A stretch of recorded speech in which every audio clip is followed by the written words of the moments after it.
Professor Pedicure, what you seen? Borrowed a rumor, call it a dream. Used to jump names with a shaky hand. Try to step in where you don't stand. You circle facts like a hungry fly. Make up a frame, then you wink and lie. Picked at a man just to get some shine, but everybody sees through your line. All that gloss, all that pose, fake little stories for the front row. You want the camera, want the blame. Say my name, then hide your shame. Professor Pedicure always needs a little more. Professor Pedicure looking vain at the schoolhouse door. Talk big, act pure, but the whole room knows for sure. Professor Pedicure, you're not what you claim anymore. License came in slow and cheap, but from the welfare line, that's what you read. Books on the shelf, but you never read. Just recycle talk and call it lead. Yeah, you love a scene when the crowd is near. Dress up the noise, make a fuss appear. But when the truth walks in, you fold all that education, counterfeit gold. All that gloss, all that pose, fake little stories for the front row. You want the camera, want the blame. Say my name, then hide your shame. Professor Pedicure always needs a little more. Professor Pedicure looking vain at the schoolhouse door. Talk big, act pure, but the whole room knows for sure. Professor Pedicure, you're not what you claim anymore. Hands off him, let him breathe. You don't get power from a cruel disease. You want relevance, want a cage, but truth don't fit your costume stage. Step back, watch that. Your mask cracks. We see that. Professor Pedicure always needs a little more. Professor Pedicure looking vain at the schoolhouse door. Talk big, act pure, but the whole room knows for sure. Professor Pedicure, you're not what you claim anymore. No one like her. No one buys the show. Professor Pedicure, now everybody knows.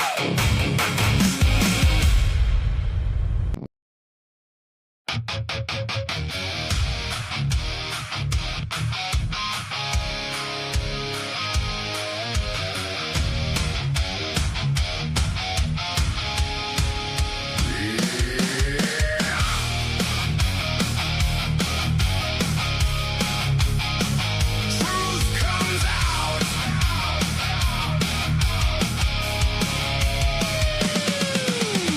After dark, we trace the lane, street by street and crime by crime. Every clue in broken light, every lie we drag to sight. You hide the truth, we hold the frame, turn each shadow into a name. We look left, we look right, take another pass tonight. One more angle, one more road, till the sealed up answers show. Pull the thread, pull the thread. Truth comes up from the dead. Pull the thread, pull the thread. We won't let the case go red. True crime warriors stand and see all the angles, all the leads. Pull the thread, pull the thread. Truth comes out.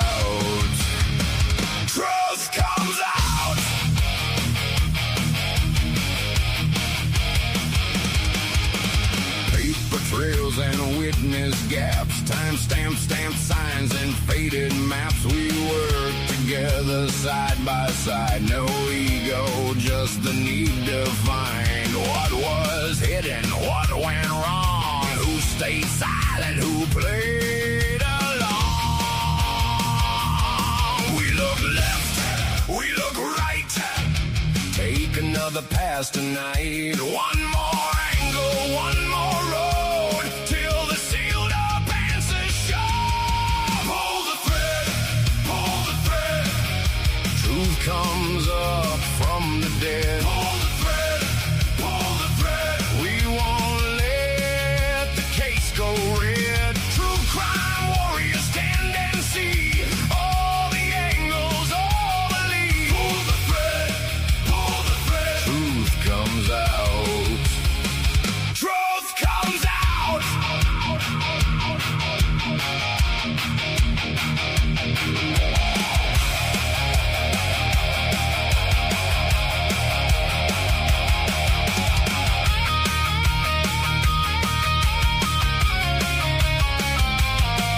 If the door stays shut, we kick it open. If the story bends, we break the spoken. Every bruise, every mark, every name left in the dark. No more smoke, no more shame. We keep digging through the flame.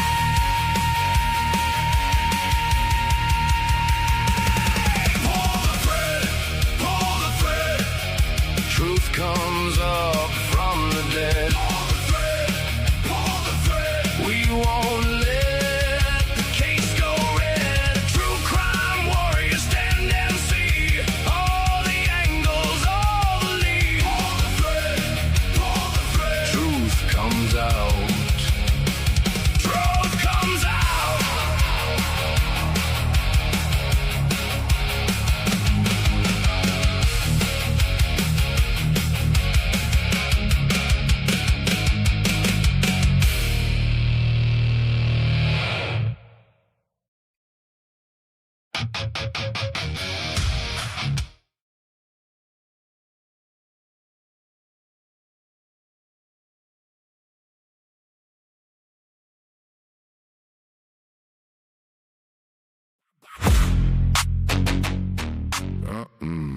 Front desk open midnight shift. Mariah walks in with another tall tale twist.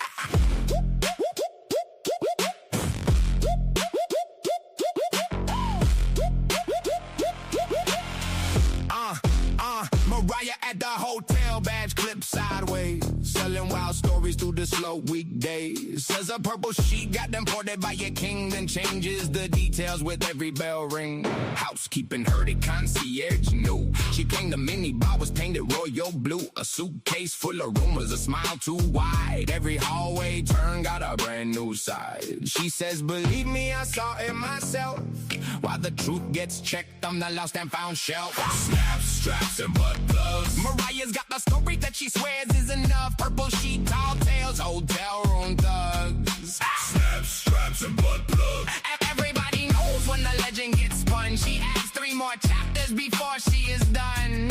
Snaps, straps, and butt plugs. Mariah talks big, but the facts don't show up. She told room 12 that the moon paid rent. Said the night clerk vanished through a peppermint vent. Claimed the purple sheet could predict checkout. Then blamed the elevator when the math came out. Manager says, Mariah, please keep it straight. She says, I'm just protecting the hotel's great name. But the lobby went quiet when she raised that flag with a velvet purple sheet in a laundry bag. She says, believe me, I saw it myself. While the truth gets checked on the lost and found shelf. Snaps, straps, and butt plugs. Mariah's got the story that she swears is enough. Purple sheet, tall tales, hotel room thugs. Snaps, straps, and butt plugs. Everybody knows when the legend gets spun. She adds 3 more chapters before she is done. Snaps, straps, and butt plugs. Mariah talks big, but the facts don't show up. No names on the book and no proof in the file. Just a purple sheet and a practice smile. She could turn one room into 24. By the time she hits the lobby, there are 20 more. Double kicked thunder when she storms through the hall. Heavy bass shaking every framed hotel wall. She says the sheets came from a secret parade, but the laundry tag says Tuesday, grade A. Mariah, slow down, let the truth check in. Stories need a key before they can begin. Still she winks at the bellman, grabs a cup and spins one final tale. The whole town's in on it. Snaps, straps, and butt plugs. Mariah's got a story that she swears is enough. Purple sheets, tall tales, hotel room thugs. Snaps, straps, and butt plugs. Everybody knows when the legend gets spun. She has 3 more chapters before she is done. Snaps, straps, and butt plugs. Mariah talks big, but the facts don't show up. Front desk closed, last room back. Purple sheet folded, truth check back. Mariah waves as the night shift shrugs. Snaps, straps, and butt plugs.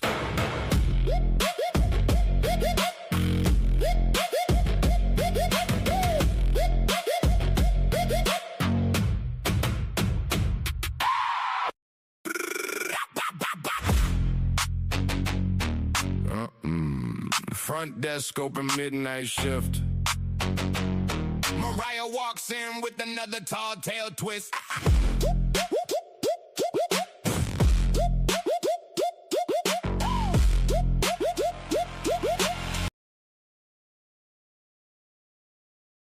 All right, everybody, welcome back to the cafe.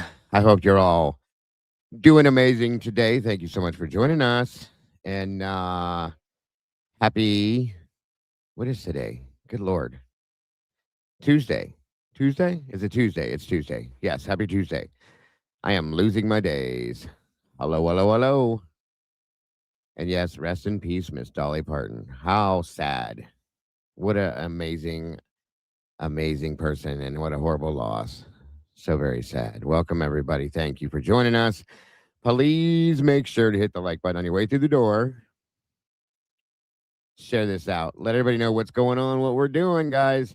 Today, guys, we're looking into another case out of Idaho of a gentleman by the name of Mr. Chris Tapp. Mr. Tapp was convicted of a crime, put in prison, spent 30 years in prison, then exonerated, found to be innocent, released. And the parallels in that case, along with with the Idaho 4 case, are so many and so close. SRB brought this up, and she's like, we should look at this again, because I covered this years ago. But just to show the parallels now with everything we know at this point, it's very interesting, I think. So that is the point and what we're doing today. Thank you for joining us. Please make sure to hit the like button, share this out, get yourselves comfortable, if you will. And let's jump into this. Here we go. Make sure to hit that like button, everybody. Share this out, please. And thank you. And we're off.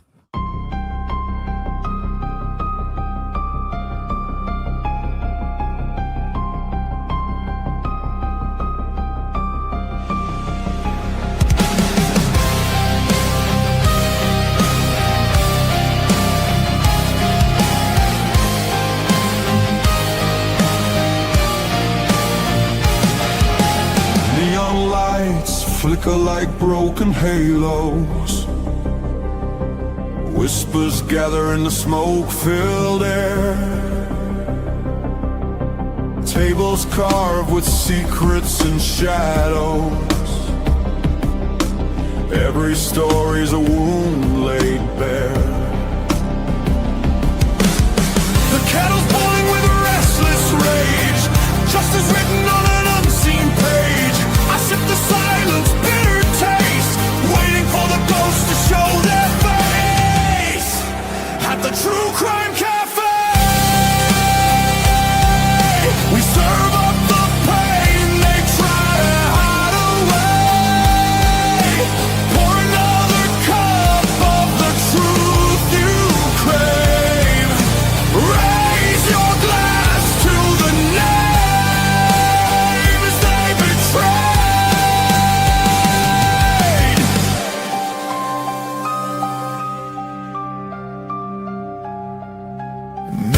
Cracked reflections are liars. Ashes fall where the guilty once stood.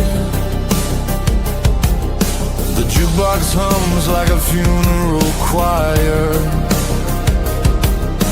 Echoes pounding through the neighborhood. Every scar is a candlelit vow.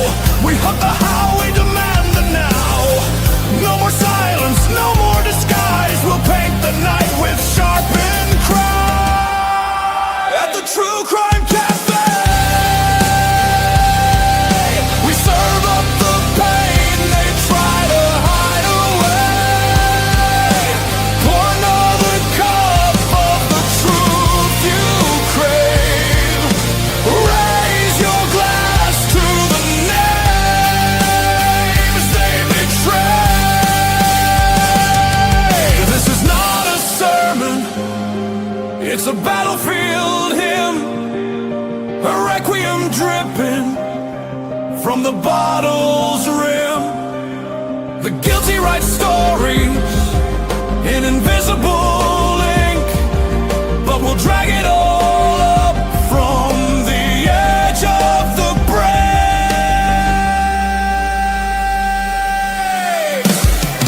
At the True Crime Cafe,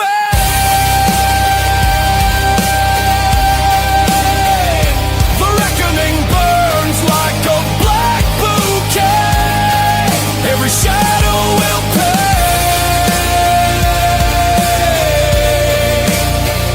In the True Crime Cafe.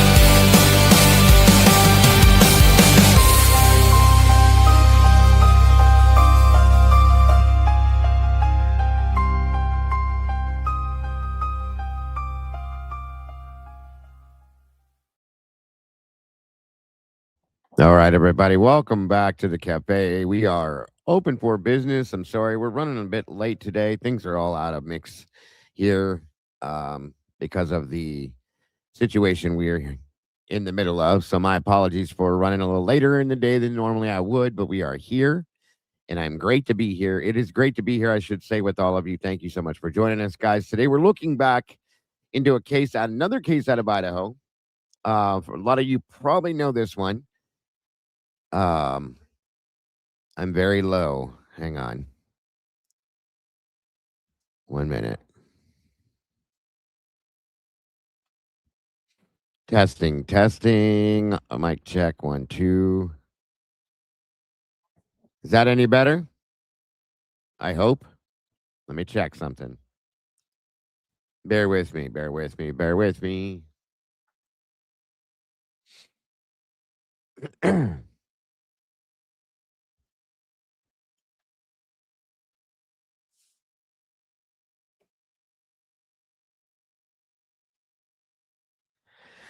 Excuse me.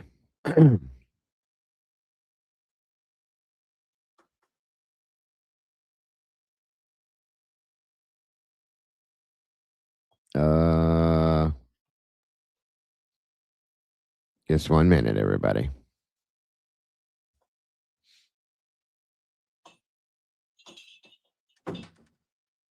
Testing.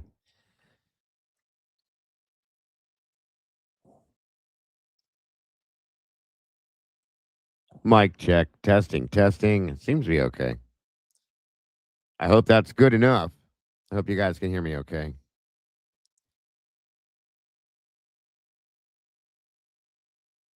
Is it okay? I look like a little boy. Sorry, guys. Okay. Good. I was just making sure. Anyway, yeah, I didn't do my hair today or anything. It's all dry and there's no product or anything in it. So, sorry. Anyway, welcome back, guys, again. And we're going to be looking into a case we're going back to 1996. Another case out of Idaho. Some of you guys probably know this, okay? And the reason why we're looking at this case is because there's a whole lot of parallels within this case in the Idaho 4 case. This case is a very sad case with a sad ending.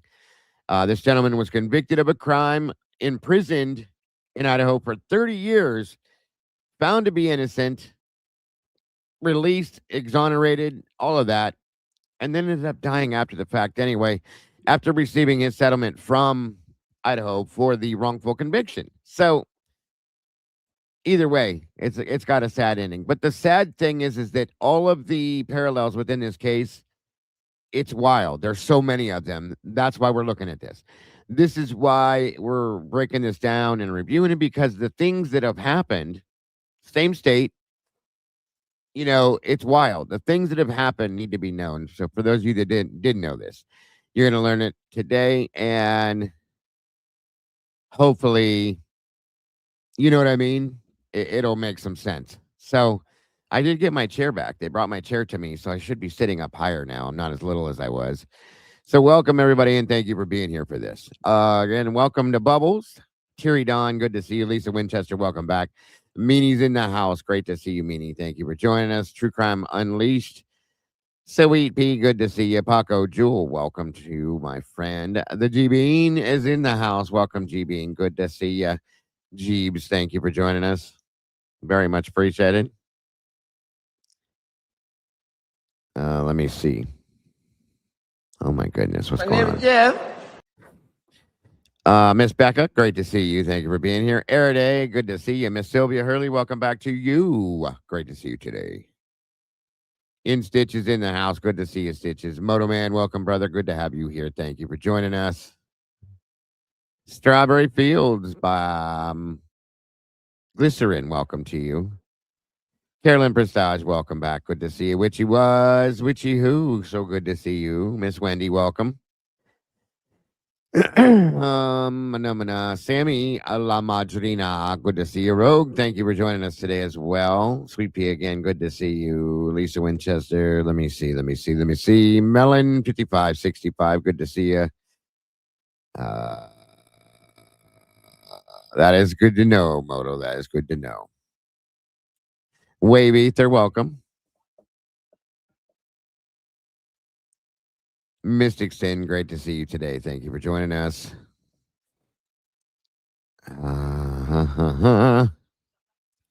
Why, thank you, Wave. I appreciate that very much.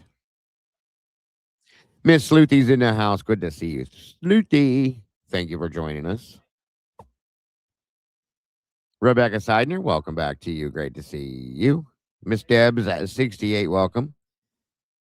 Guys, please make sure that you have allowed yourselves to receive gifts.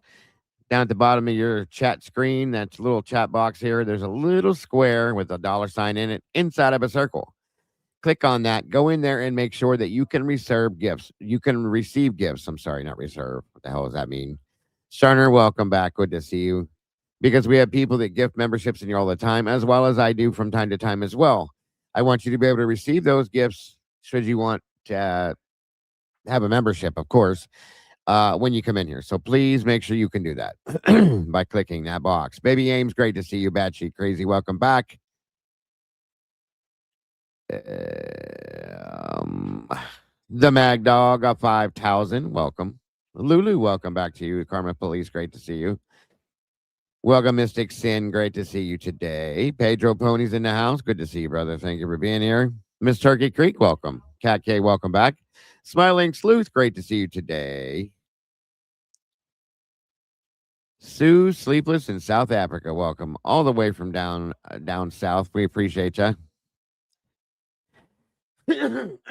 Miss Cat K, great to see you. Shane X, welcome back, my friend. Excuse me.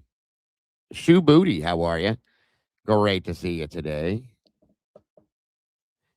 SR Bubbles says, don't forget to smash that like button. She is right.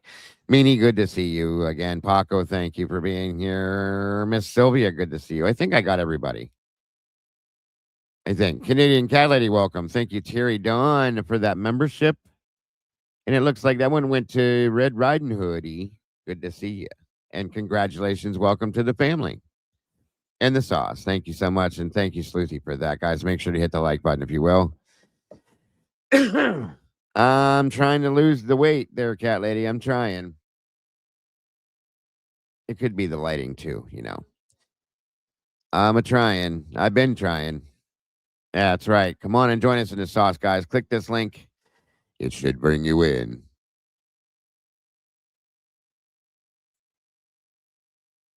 Excuse me.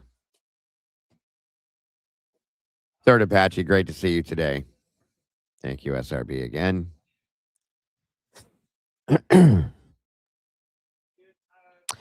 Thank you so much for those jewels, Glycerin. And as always, our friend Manny says thank you as well.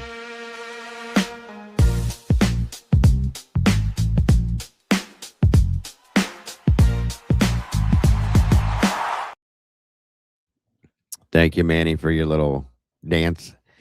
You are appreciated, sir. And thank you to all of you for the gifting. Appreciate that very much. Let me see. Let me see. Merciella, welcome. Miss Sophie, great to see you. Thank you for joining us today.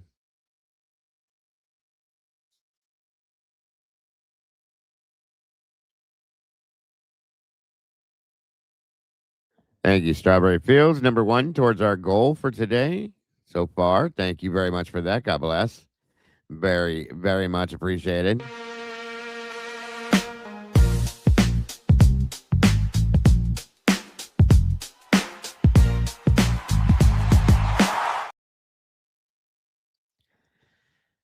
Well, I've been working on it, cat lady. I've been trying. Getting older, trying to take a little bit better care, you know, trying to lose some weight. So it's good that it's coming off. I don't even pay attention to it, you know, unless I go to the doctor or something. So I guess it's good that it's noticeable, and thank you for that. I appreciate it. Excuse me.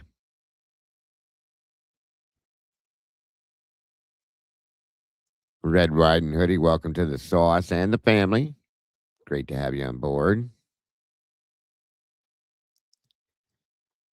In between, we moved everything out of our home that we were in into a storage place because our new home that we just bought is not ready completely. We haven't closed completely on it yet. So we're kind of at an in between mark.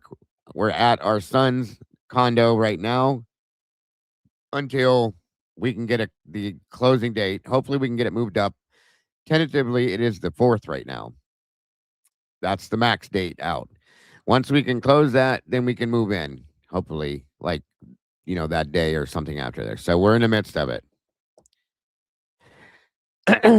Every single live, huh? That's craziness. There should be a permanent way to do it, SRB. Thanks, though. We'll have to talk after the fact, and you can let me know how to do it.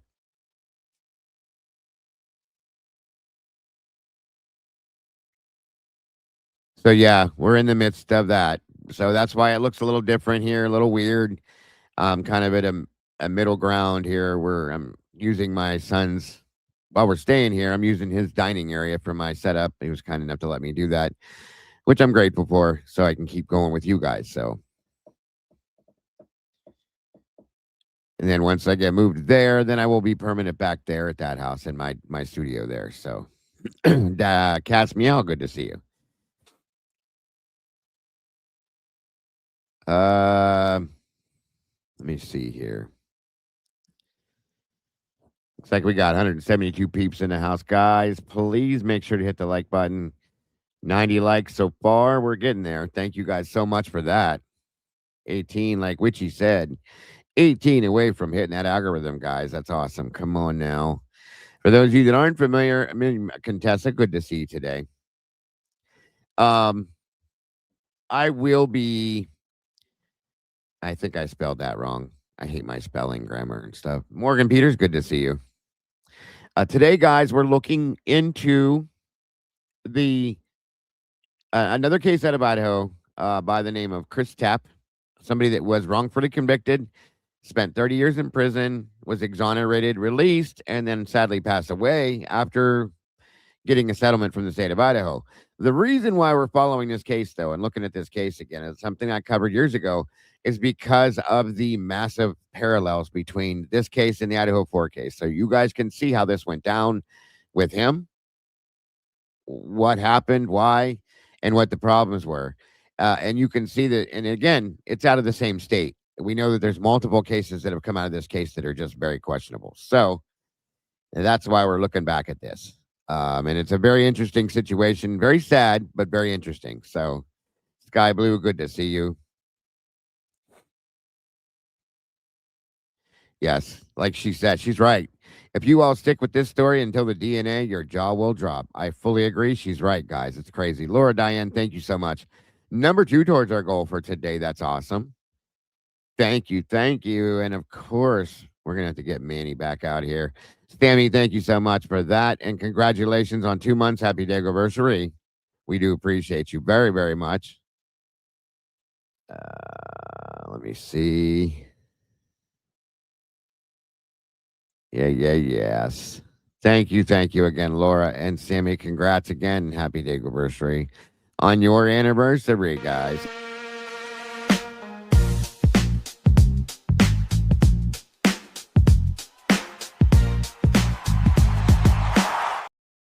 All right. And they're still doing stuff wrong 30 years later. Amen to that one, Apache. Amen to that one.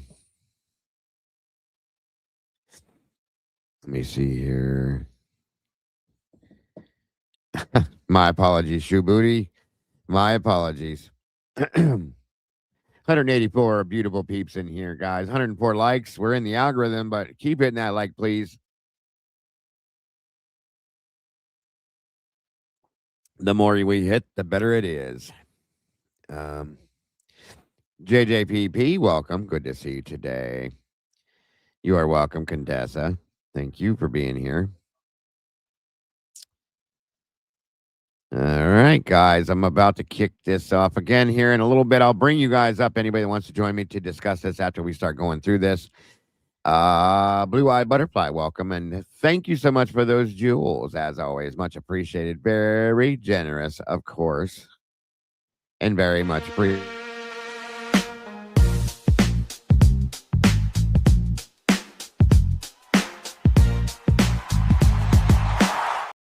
And yes, of course, again, rest in peace, Miss Dolly Parton. What a sad, sad loss. Such an amazing, and talented musician and just a person, actress, all of it. She was awesome. My wife loves her. My wife is very sad today. 80 years old. She lived a wonderful and amazing life. So very sad. But she will be missed. That is for sure. She's an amazing woman. Done a lot of amazing things throughout her life and career. So very, very amazing. And God bless her. All right. Liz Bear, good to see you.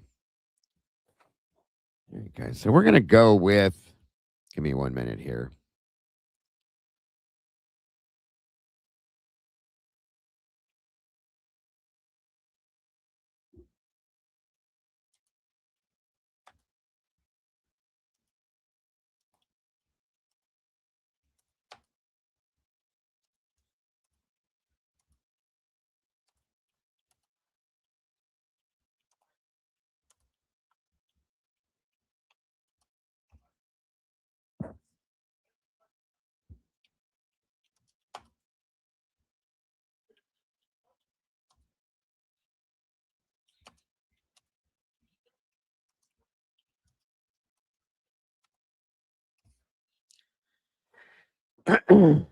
All right, let's see if I can. Firebox, welcome. Good to see you.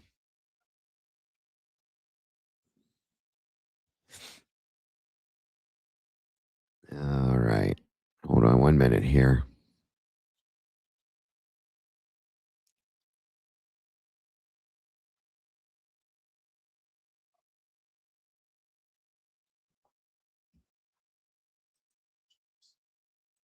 Okay. Just a minute. I forgot I have to turn the audio down here because it'll drive me nuts if I don't.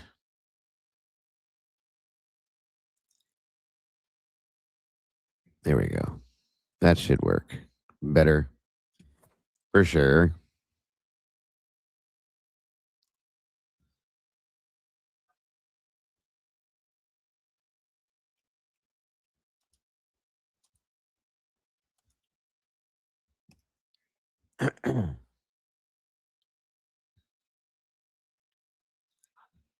Okay. Sorry, you guys. 1 minute. Let me show. I guess I could start with.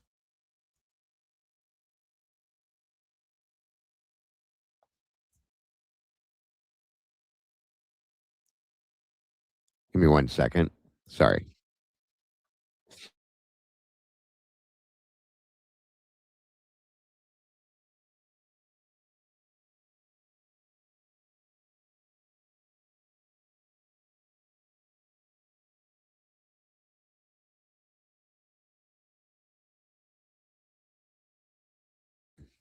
So I'm going to go back.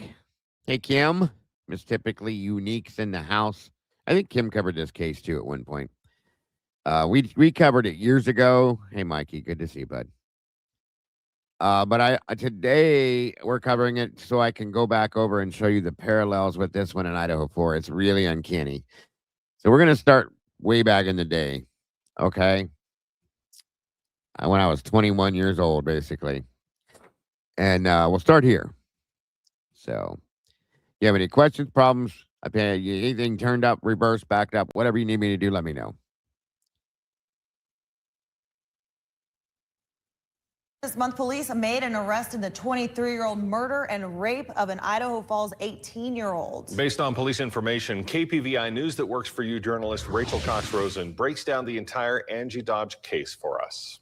June 13th, 1996. Idaho Falls woman Angie Dodge. Angie Dodge was brutally murdered. Idaho Falls police begin to investigate immediately. DNA evidence is collected, but no match is found. January 1997. Chris Tapp, who was accused of murder in 1997 for the death of Angie Dodge. Tapp confesses to involvement in Angie's rape and murder. His DNA did not match crime scene evidence. 1998. A Bonneville County jury convicts Tapp for rape and murder. 2017.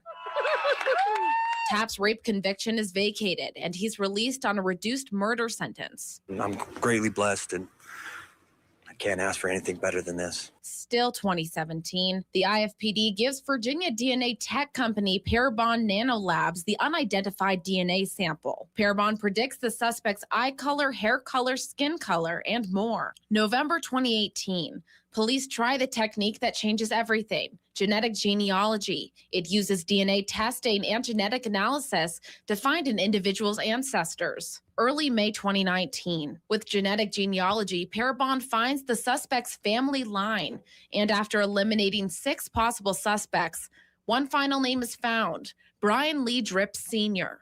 A receipt from a pawn shop shows that for 4 months, Drips lived at 459 I Street in Idaho Falls, right across the street from the place of Angie's murder. He was now living in Caldwell. May 10th, after almost 2 days of round-the-clock surveillance of Drips in Caldwell, Idaho Falls police recover one of his cigarette butts. May 11th, the Idaho State Lab finds the DNA from the cigarette butt matches DNA left at the crime of Angie's murder. May 15th, 23 years and 2 days after Angie's murder, police question Drips. 5.5 hours later, he confesses to the rape and murder of Angie Dodge.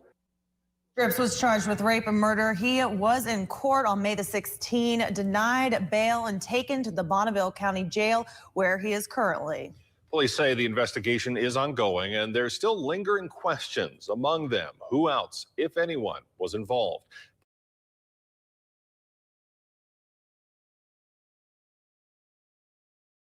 All right, guys. So we're just going to kick it off just with that little piece here. And I'm going to jump to something else that SRB had pointed out to me 3 days ago, something like that. I love going to this channel. This guy does a great job describing these things. Give me 1 minute. And we're going to pick it up. We're going to pick it up here with him over at a channel called That Chapter. I've been following him for years in a lot of the stuff that he covers. He does a really good job of it. So We're going to pick this up here, and the way they explain this is really good. This is why I like this one. So, 1 minute.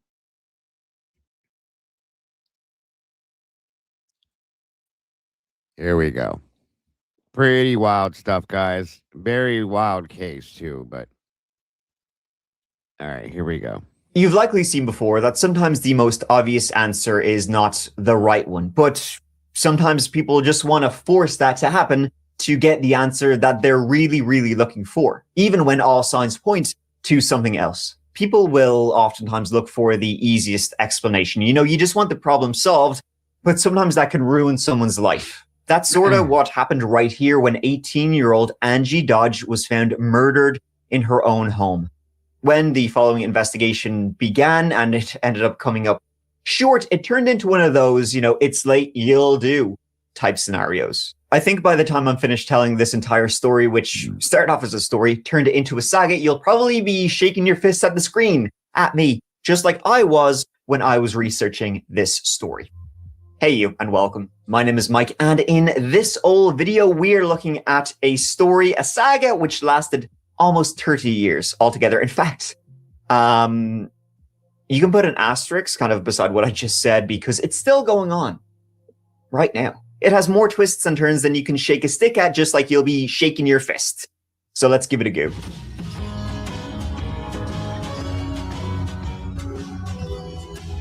Not even call, and she had done none of those things. The house they were going to, as I said, was in this quiet little part of the town, very residential, and the house was in fact subdivided. So there was, you know, a downstairs apartment and an upstairs apartment. They were going to the upstairs apartment. Now, as you can imagine, as you probably yourself have experienced, you know, a coworker just not showing up for their shift, not calling. It's You leaving, Morgan? Okay. What's going on? Oh, okay. No problems. Take care, Morgan. Be careful. Be safe. Have a good evening. not the craziest thing to ever happen, but it was just weird. You know, her mom was even calling the store, asking to speak with her. And so that was eventually what kind of spurred them on to just go and double check on her and make sure that she was okay. Knocking on the door was Julia Antoni, and living in this apartment was 18-year-old Angie Dodge.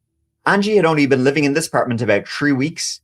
About 3-ish weeks by this point. She had just recently split up with her boyfriend. Angie was the youngest of 4 at 18 years of age and the only daughter. She was born in Washington, went to preschool in San Diego. Her dad was in the Navy. And then the family all moved to Idaho Falls, where she spent most of her life. She was very close to her family, especially close with her 3 older brothers, who you can imagine would all be very protective of young Angie. After high school, Angie Dodge had gone to Idaho State for a little bit before eventually getting a job at this beauty salon, a beauty for all seasons. And she'd moved into this upper story apartment about 3 weeks before this, in the middle of the summer of 1996. And she had moved out of the family home after she'd gotten into like a bit of a tiff, bit of an argument with her mom, Carol. I think Carol thought that maybe she was like growing up a little bit too quickly. Angie disagreed heavily with that. And so they hadn't spoken to each other for a couple of weeks by this stage. But if you can believe it, the night before this, which was June 12th, 1996, Angie had gone over to the old family home and had a sit-down conversation with her mom, Carol, and they just like mended everything. Their relationship was. This case is the Chris Tapp case, another case out of Idaho, Idaho Falls.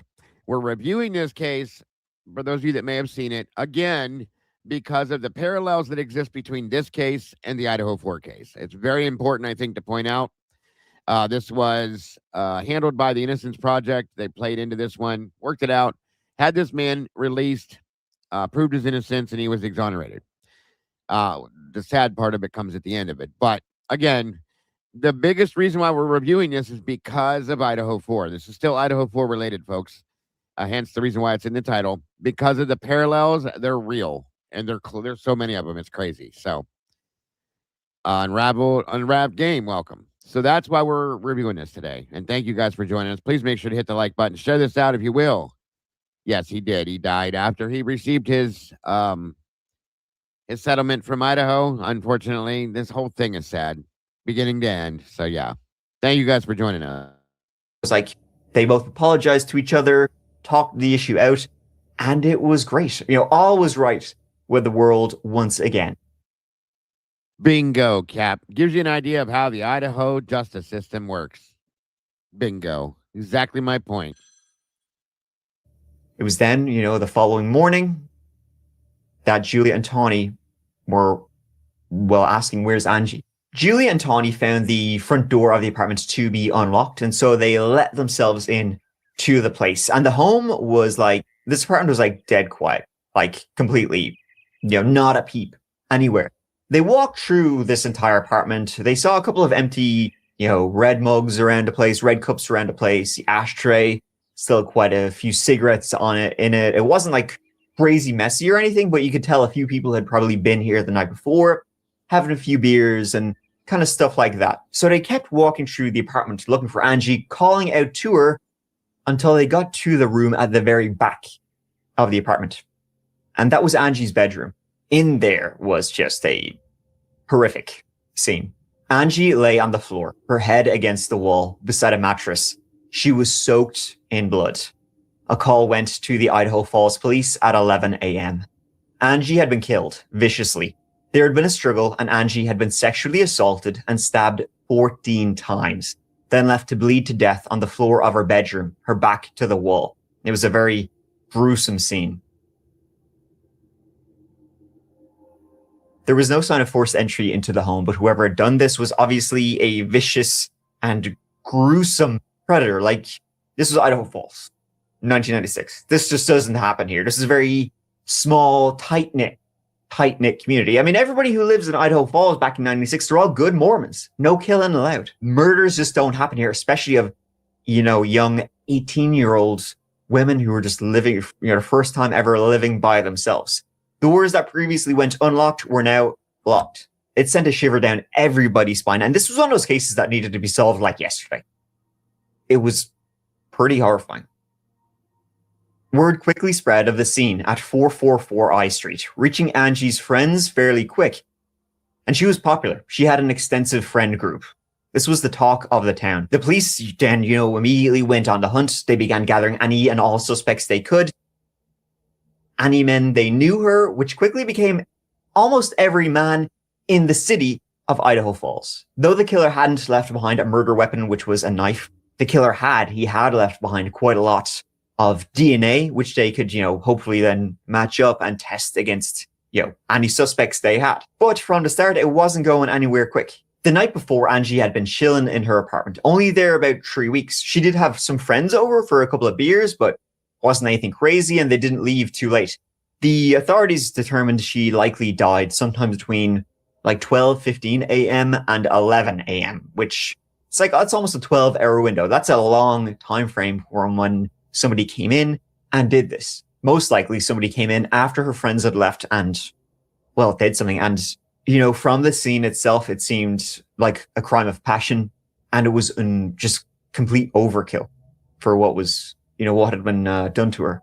And none of the neighbors would say, be able to give the police any clues. They didn't see or hear a thing that night. And as you can imagine how heartbreaking this must have been for Angie's family, especially for her mother, Carol, who just the night before had, made up with her daughter. And then, a couple of hours later, the following day, she's having to go to the police station to identify her daughter's dead, murdered body. Angie's funeral was a big deal in town. Thousands attended to see her off. At the same time, however, gathering forensics from plenty of men who lived in the area, the case kind of trailed off cold, sort of relatively quickly. The police just seemed sort of unfamiliar with tackling a case sort of like this. They weren't equipped to deal with this high-profile murder case, of a murdered 18-year-old woman. They were sort of clueless from day one. They knocked on the doors, they pounded the pavement, but they sort of just had their thumb in their ass. I mean, I think they were probably just overwhelmed by the attention this was receiving and how gruesome the crime itself was, and that feeling of the police being overwhelmed and the pressure that would be on them from the public, from Carol specifically, to solve this would lead the police to do some very stupid things down the line. And before we continue, folks, let me talk to you about something that is very important, and that is you know who. That's mom. Moms are always on the go, whether you be one or you got one, always juggling and the greatest. I'm talking 32 hours of battery for a 30-day hack day. Why don't you get her a pair of Raycon's best-selling everyday ear flyers? Keeping the pressure.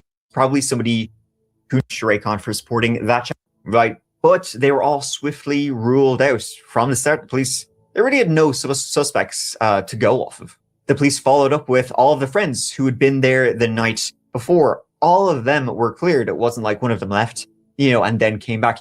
But from the scene itself, it really seemed to be a crime of passion. And there was no forced entry. So that would lead you to believe that if it's a crime of passion, it was probably somebody who knew her and had some form of grudge against her. And with no forced entry, Angie likely knew them and let them into the home. So it's got to be somebody, she knew. They started off with her closest circle of friends and then going kind of outwards from there. Keep going out, until you get a hit. That was the plan. And boy, oh boy, did they get a hit, folks. Like, from the police's point of view, all of this makes sense. All signs point in this direction. But what it led to was this just huge case of tunnel vision where they were simply looking in one direction and, throwing shit at the wall until something stuck, even if what stuck wasn't the correct thing. Tunnel vision can lead to the detriment of so many investigations, but, they were hammers and all they saw were nails, not being able to see, the wider view, the bigger picture in the case. This would lead them to one group in particular that Angie hung out with, called the River Rats. Here we go, right? I mean, we're off to a great start with a group called the River Rats. They were just simply a group of teens all around Angie's age who hung around the banks of Snake River, hung out there over summer, drinking, smoking, just basically chilling out. They weren't like a bad group or anything. They weren't like real little shitbags. There were some bad apples in the group, but overall, they weren't causing much trouble. They were just teens, young adults who were bored. I mean, it's not, they were just looking for something to do, and they weren't going to find something to do in a place like Idaho Falls. So therefore, your summers are just going to be dope and beer, which is a pretty good summer. Investigators started to kind of skulking around this group, and over the course of the investigation, they spoke to a number of them, jotted down a couple of names of, some people they sort of wanted to keep an eye on and such. I mean, if it's going to be somebody, it'll be a river rat, right? They would then have even more of a reason to speak to the River Rats about 7 months after Angie Dodge's murder. In January of 1997, one of the River Rats, a fella named Benjamin Hobbs, was arrested after he raped a woman at knife point. This was just over the border in Ely, Nevada, but I mean, it had... Hang on 1 minute, everybody. I had to fix something real quick. Bear with me. My apologies.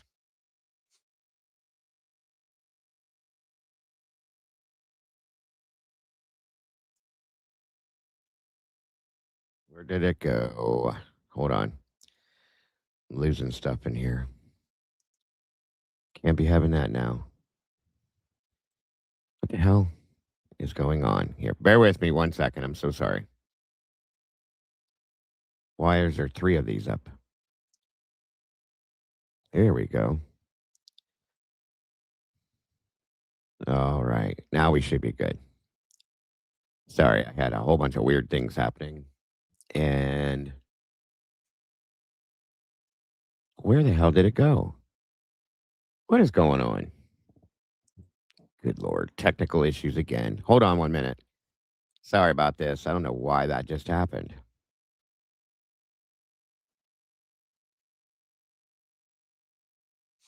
Give me 1 second.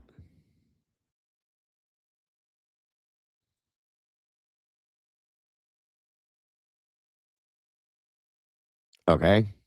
And just a second here.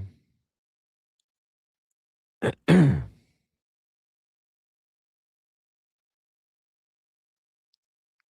know why that happened. There we go. Thank you, Ro. Very much appreciated. All right. And it looks like now it's going to... Okay. I had 3 of these playing in the background, you guys. It was weird. Sorry about that. I don't know why it did that, but my apologies for the interruption. All right. Looks like there's somebody here. 1 minute. Welcome, Sweet Pea. How are you? Hey, I'm good. How are you? I am great. Thank you very much. Thank you for joining me. Have you heard of this case before? I have not, but I'm definitely seeing parallels here, that's for sure. And that's what we're going to discuss once we get through this, because there are so many, in my opinion. And like I said the other day, we had covered this years ago when it first kind of happened and went down after the fact and everything. And then SRB had she had gone through this the other night. And she's like, you know what? This would be a really good idea. And of course, I love, when my team comes to me with different things. She was right. Like, the parallels in this are uncanny. It's crazy. So I said, yep, we're going to do that this week. And here we are. So you're going to be surprised. There's more. Okay. And this is all based on Idaho 4's justice system, as we see back in 1996 and then some. There's other cases going back even further than that, but this one is the one that really, really got a lot of our attention, as you'll see. So anyway, it's really sad, and already, like, just from what I know, just from this little bit, how awful. And the good thing is the man was exonerated. He was found to be innocent of the crime. He there was a suit filed against the state of Idaho. He received it. Sadly, he passed on, therefore, after he was murdered after the fact. So that's just the whole thing. But oh my gosh, again, he was actually murdered. I know.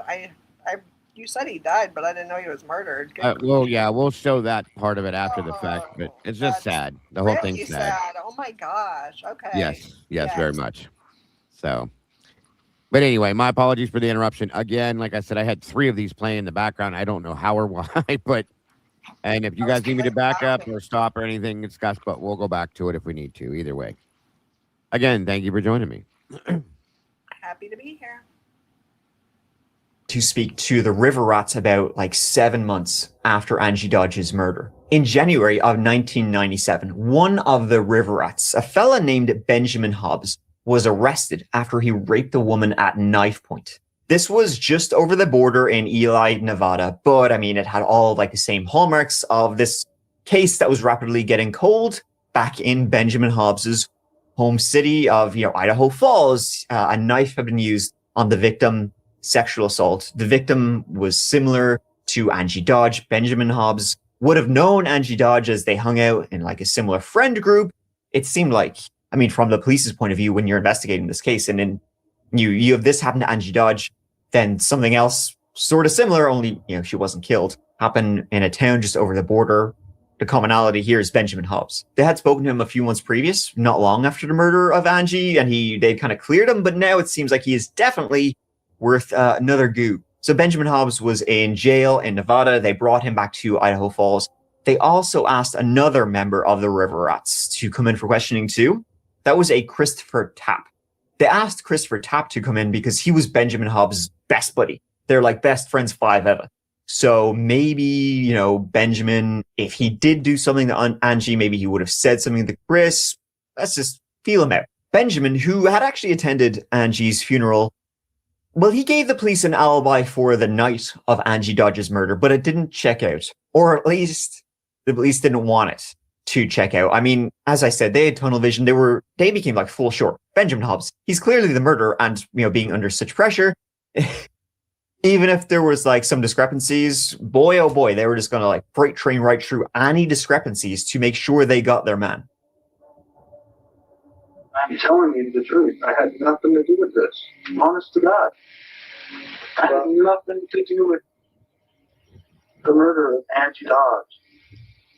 Well, and I wouldn't kill my friends. I'm sorry. Triple checking his alibi. Okay, you know what? Technically, maybe it's possible he did it.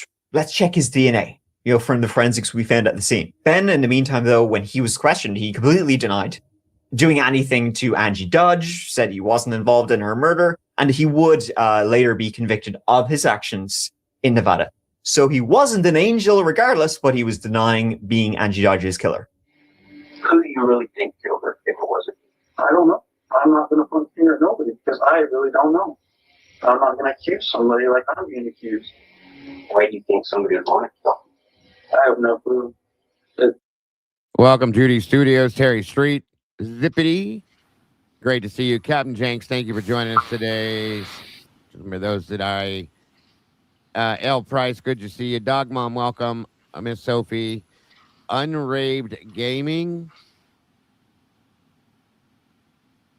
Let me see if I missed any. Thank you, bro. Again, thank you to anybody that chooses to support us via Venmo, Cash App, and PayPal, guys. As of now, every dime of that is going towards helping us get into our new home. So it is very much appreciated. Never expected, as always, but very much appreciated for this. Thank you so much. Moonflower, good to see you as well. I think I got everybody. If I did miss you, I will catch up with you, I promise. So thank you again all for being here. Very much appreciated. All right, back to the... Oh, looks like we got more company here. I better put on more coffee. Hang on 1 minute. Back to the story. Welcome, Moto. How are you, brother? Oh, it's going. Good to see you, sir. Hope you're having a good day. Thank you for joining us. Yeah, good to see you. Have you heard of this case before, sir, or no? Actually, no, I haven't, but I'm interested in finding out. So. Yeah, there's a lot of parallels, as you'll see, again, within the Idaho justice system. Again, welcome, Quinley. Good to see you, my friend. Thank you for joining us again today. Appreciate you. And on we go. My apologies again for the interruption. Blew my mind because Andy was friends with everybody. She had no enemies. At the same time, police were questioning Chris Tapp, Benjamin's best buddy. If Benjamin did it, he likely would have told Chris. Why do you think you're doing? Honestly, I have no idea. All thing I know is about them. I mean, I'm going to be straight up truthful with you. If I did anything know about this, I would say. Chris Tapp, just like his friend Ben Hobbs, denied knowing anything about what happened to Angie. If Ben had done something, he never told Chris. Can't help you out. Sorry, guys. Don't know anything about it. But police were full sure that Ben had done it. So they told Chris, we have strong evidence that you're... And you know, something else that's really crazy about this is Angie's mother. Okay, I seen somebody in chat posted this too. We talked about this before. Angie's mother advocated for Chris Tapp the whole time. Like, she kept telling him, it's not him. It's not him. It's not him. He didn't do it. He's not the guy, so on and so forth. And they still prosecuted him and convicted him. And the whole time, throughout his incarceration period of time, she did, as Terry's talking about, that there were interviews done where they did the wrong. They did it. They were wrong. You know what I mean? When you have the victim's family coming to you saying, no, this is not the person, that's a big deal to me. And that really does. I agree with Cap. That says a lot. There's our Molly girl. Good to see you, Molly. Thank you for being here. So to look at, like, okay, I've never seen victims' families come forth and say, that's not the guy. You need to be doing a little bit more investigating or something and look in the right direction. This is not the guy. So think about that. I wish this was happening here. That would be really nice if somebody would step up. It should be. And if they would actually look at documents and they would look at the facts and they would look at the things that we've seen ourselves, maybe they could do that. You know what I mean? So yeah, just absolutely. saying. That's absolutely. Just saying. On we go. Best friend killed Angie Dodge. So you better tell us something. Chris would be like, no, he never told me anything. If you're covering for him, you could get in a lot of trouble for covering for a killer. We know he did it. Maybe he told you something. Maybe you just forgot. Maybe you got like some kind of repressed memories. I mean, Chris was still saying no, but they were really cornering him to try and get something out of him that they could use against Benjamin Hobbs, who was like totally putting up an iron wall. So Chris just tells something, case closed, but he wouldn't budge until a few days later passed. And then Chris would say, maybe Benjamin had told me something about the murder of Angie Dodge. In fact, I think he told me he murdered Angie Dodge. But at the time, he told me it kind of like as a joke, like a dark joke, after she'd been killed. But now that I think about it, 7 months later, I think he was being truthful. I think he really did tell me, the police are right. He did kill her. I said, and what'd you do to her? She's coming. What?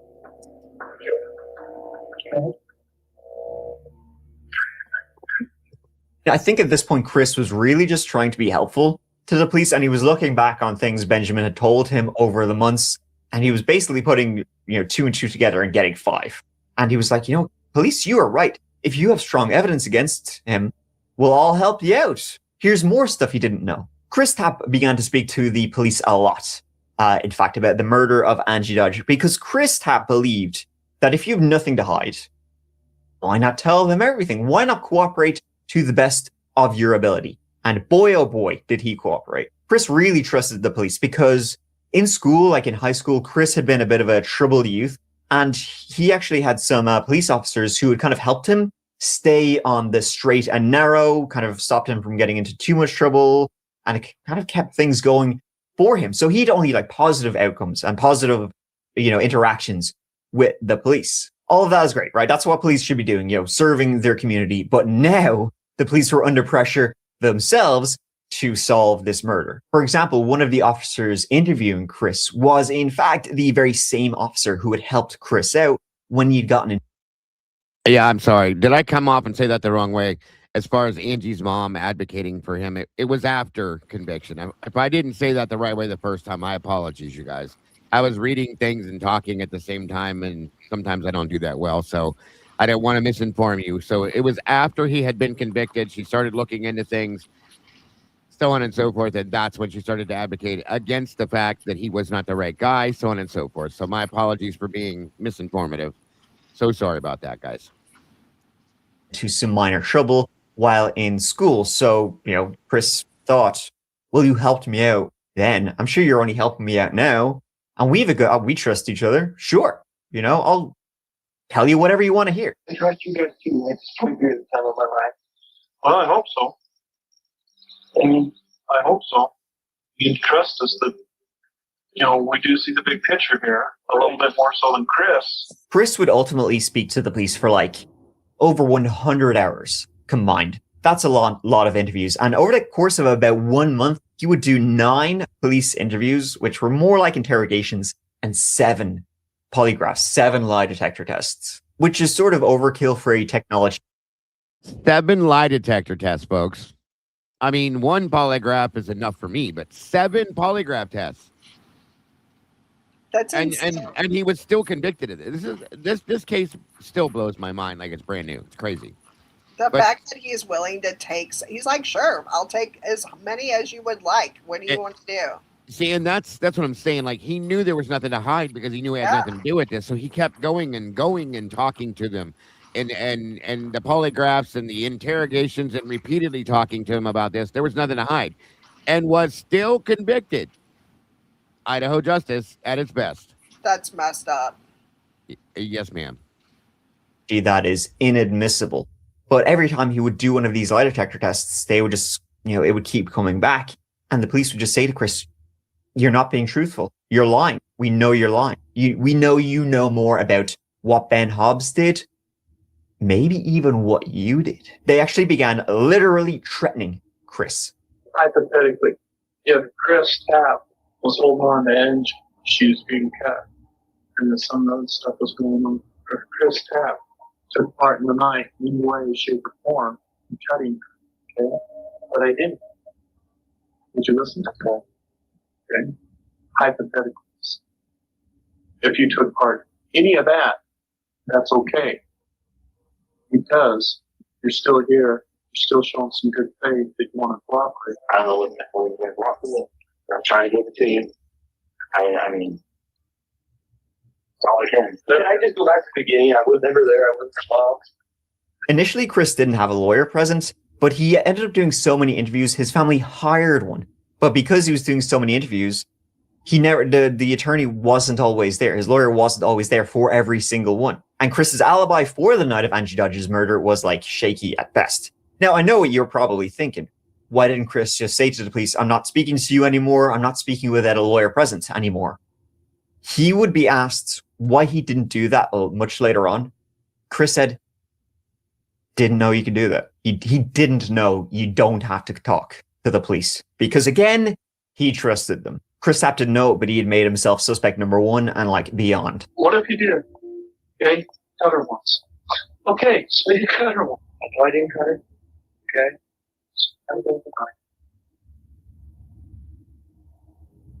That's the knife off, obviously. Okay? And it's all right, Chris. I didn't take it. Damn. He would take these polygraphs and fail. He was lying like a rug, the police said. And so he began to talk. At first, he would say, "Oh, Ben Hobbs told me about how he had brutally attacked and murdered Angie Dodge." Then, over time, he became a character in his own story. He was there, he witnessed it, he was able to describe it all. Of course, being fed information of the crime itself. You're there with Chris Tapp. Yeah. I hate to say it, but he's going on. But I'm killing him. I had nothing to do with it. So how can I be guilty of something?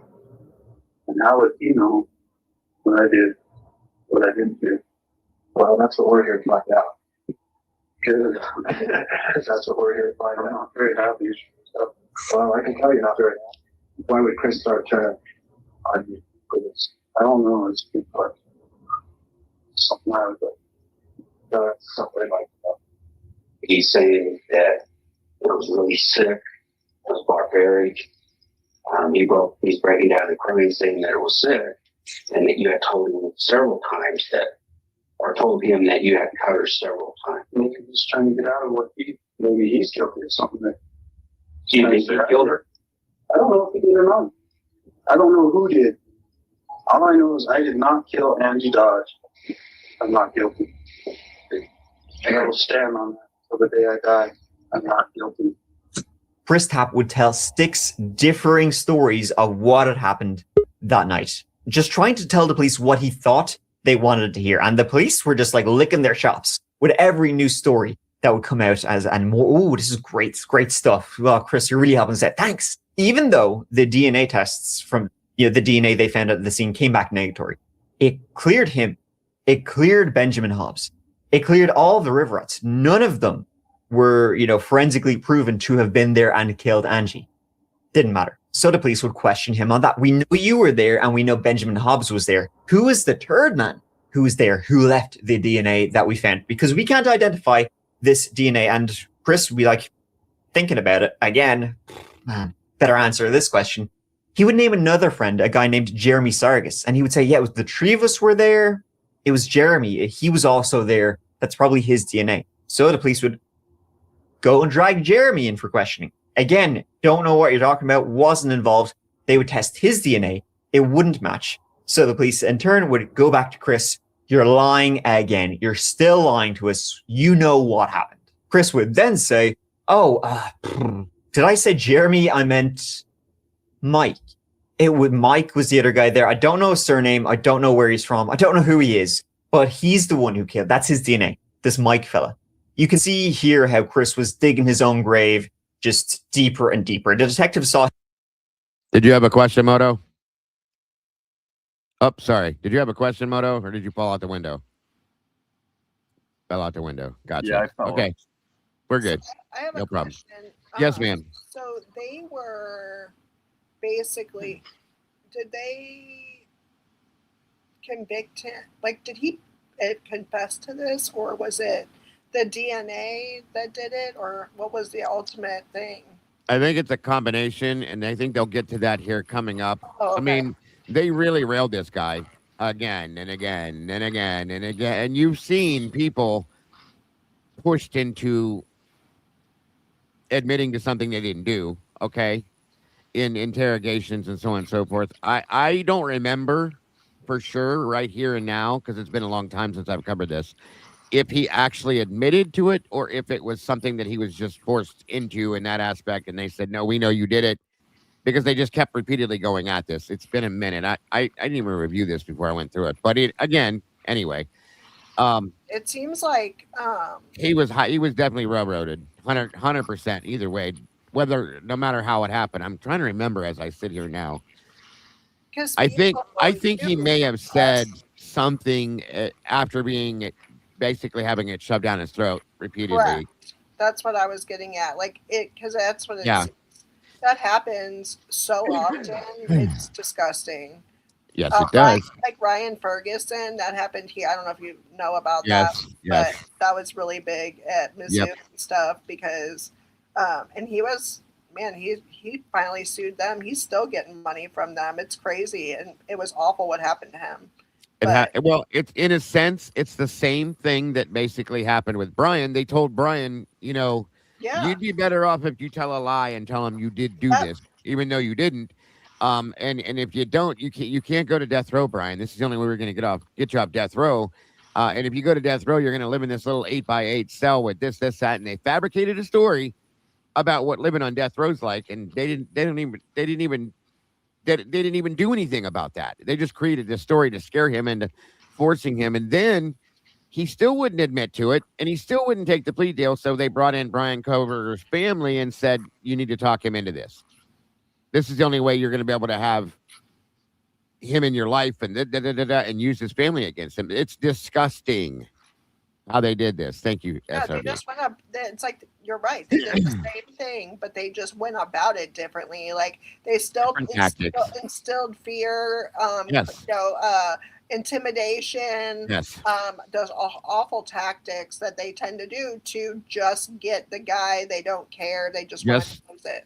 Just to close their case. Yeah. Whatever the reason is, this is how they do it here. And it's really sickening to me because there was another case from years and years ago. And how many other cases in between this that we don't even know about do you think this has happened with? Yeah, you this know was what I mean? 1996, you said? Oh my gosh. I bet Yes. it's unreal. And every time this happens, like Sammy just said, promotions, awards, bonuses, and raises every time. Every time, and then they go on and make a press conference and thank each other. It's disgusting. I hate the whole thing. Right. Hey, Yeah, see, that's what who was the Go ahead. prosecutor in this case? Does anybody know? I didn't hear you, buddy. You broke up. Sorry. Who was the prosecutor in this case? Does anybody know? It was out of Idaho Falls. I don't right now. I know the name, and I forgot since it's been so long since I've looked into this, but I can pull it up. At some point, we'll see it through this, I think. Is this a place that's close to Moscow? Like, is it a neighboring county, or is it like halfway across the state, or what? It is. I don't know how far Idaho Falls is from Moscow. Molly, how far is Idaho Falls from Moscow? Molly's from that area. And good troll, yeah, he did admit to that's what I'm saying. It was a completely false admission of guilt, and he was completely coerced, is what I thought, is what I remembered. So 9 hours, here he said. Danny Clark, there's the name. Thank you, Rogue. Danny Clark was the prosecutor in Idaho Falls for that. Wow, that's quite a ways away. 9 hours? 8 hours, they're saying. 8.5, 9. It's a good hike. So it must just be like a general practice in the state of Idaho to railroad people and just bend them over and yeah. When you don't get things you need and you don't get your way, you do what you got to do. You know what I mean? Yes, so that's the name of the game, eh? That's how it seems to work for them, at least. On we go. Him as vulnerable, and the other person they had, Benjamin Hobbs, was just not giving them a thing. Chris Tapp was the easy target, so they just went for him. How many times did you cover? Just once. She's saying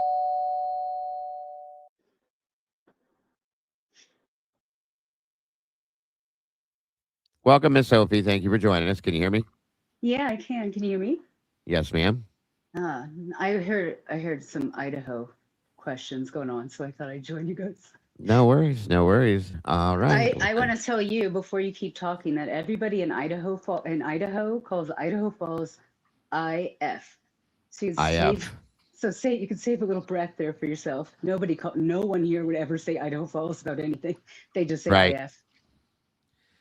There you go then. IF it is. Welcome, Kay Talley. Thank you for being here. Yeah, Molly said it's 563 miles, 8 to 9 hours. Thanks, Molly. Oh, wow. Craziness.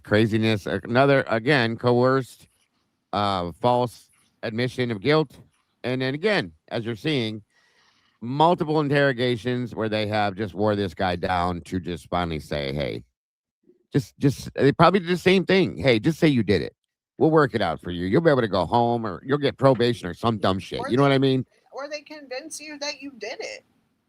Yeah, sometimes they do psychologically make you actually believe. Yeah, They break you. They break you to get you out of there. They will say anything that they need to get out of that room with these. They'll make you seem like you're going to go home. They'll promise all kinds of stuff, and none of that actually happens. They just want their confession. Like Brian Dassey. That's how they did with Yeah. Brian Dassey. So they got the making a murderer thing, and you got the Brian Dassey, the younger boy, who's got some mental Micro. challenges, right? Yeah, I've seen other cases where they have made people believe that they committed a crime that they had nothing to do with. Now, the Central Park 5, when they brought those kids together, they kept the way they talked to them, you guys, okay? They told them, you were with such and such, weren't you? And this, they didn't even fucking know each other, you guys. None of them kids knew each other, and they were, oh yeah, but you were with this one and that one, and you did this and you did that. And he was like, okay. And then they promised them that they could go home if they just told them what they did. And then they went to prison. Okay. These were kids. So those types of tactics are disgusting, and they use them all the time just to get their way. It's sickening. So anyway, that's why I think this is really important to see, because of how this happened. And I feel like this is just what they do. It's the norm. It's the thing. You know, when you go to Idaho, you commit a crime, guess what? This is how you deal with it. Or even if you don't. If they can't figure out who did it, well, if you're close to the crime, you're the next best option. So it's crazy. It's a John Reed technique. There you Help. You heard her say help?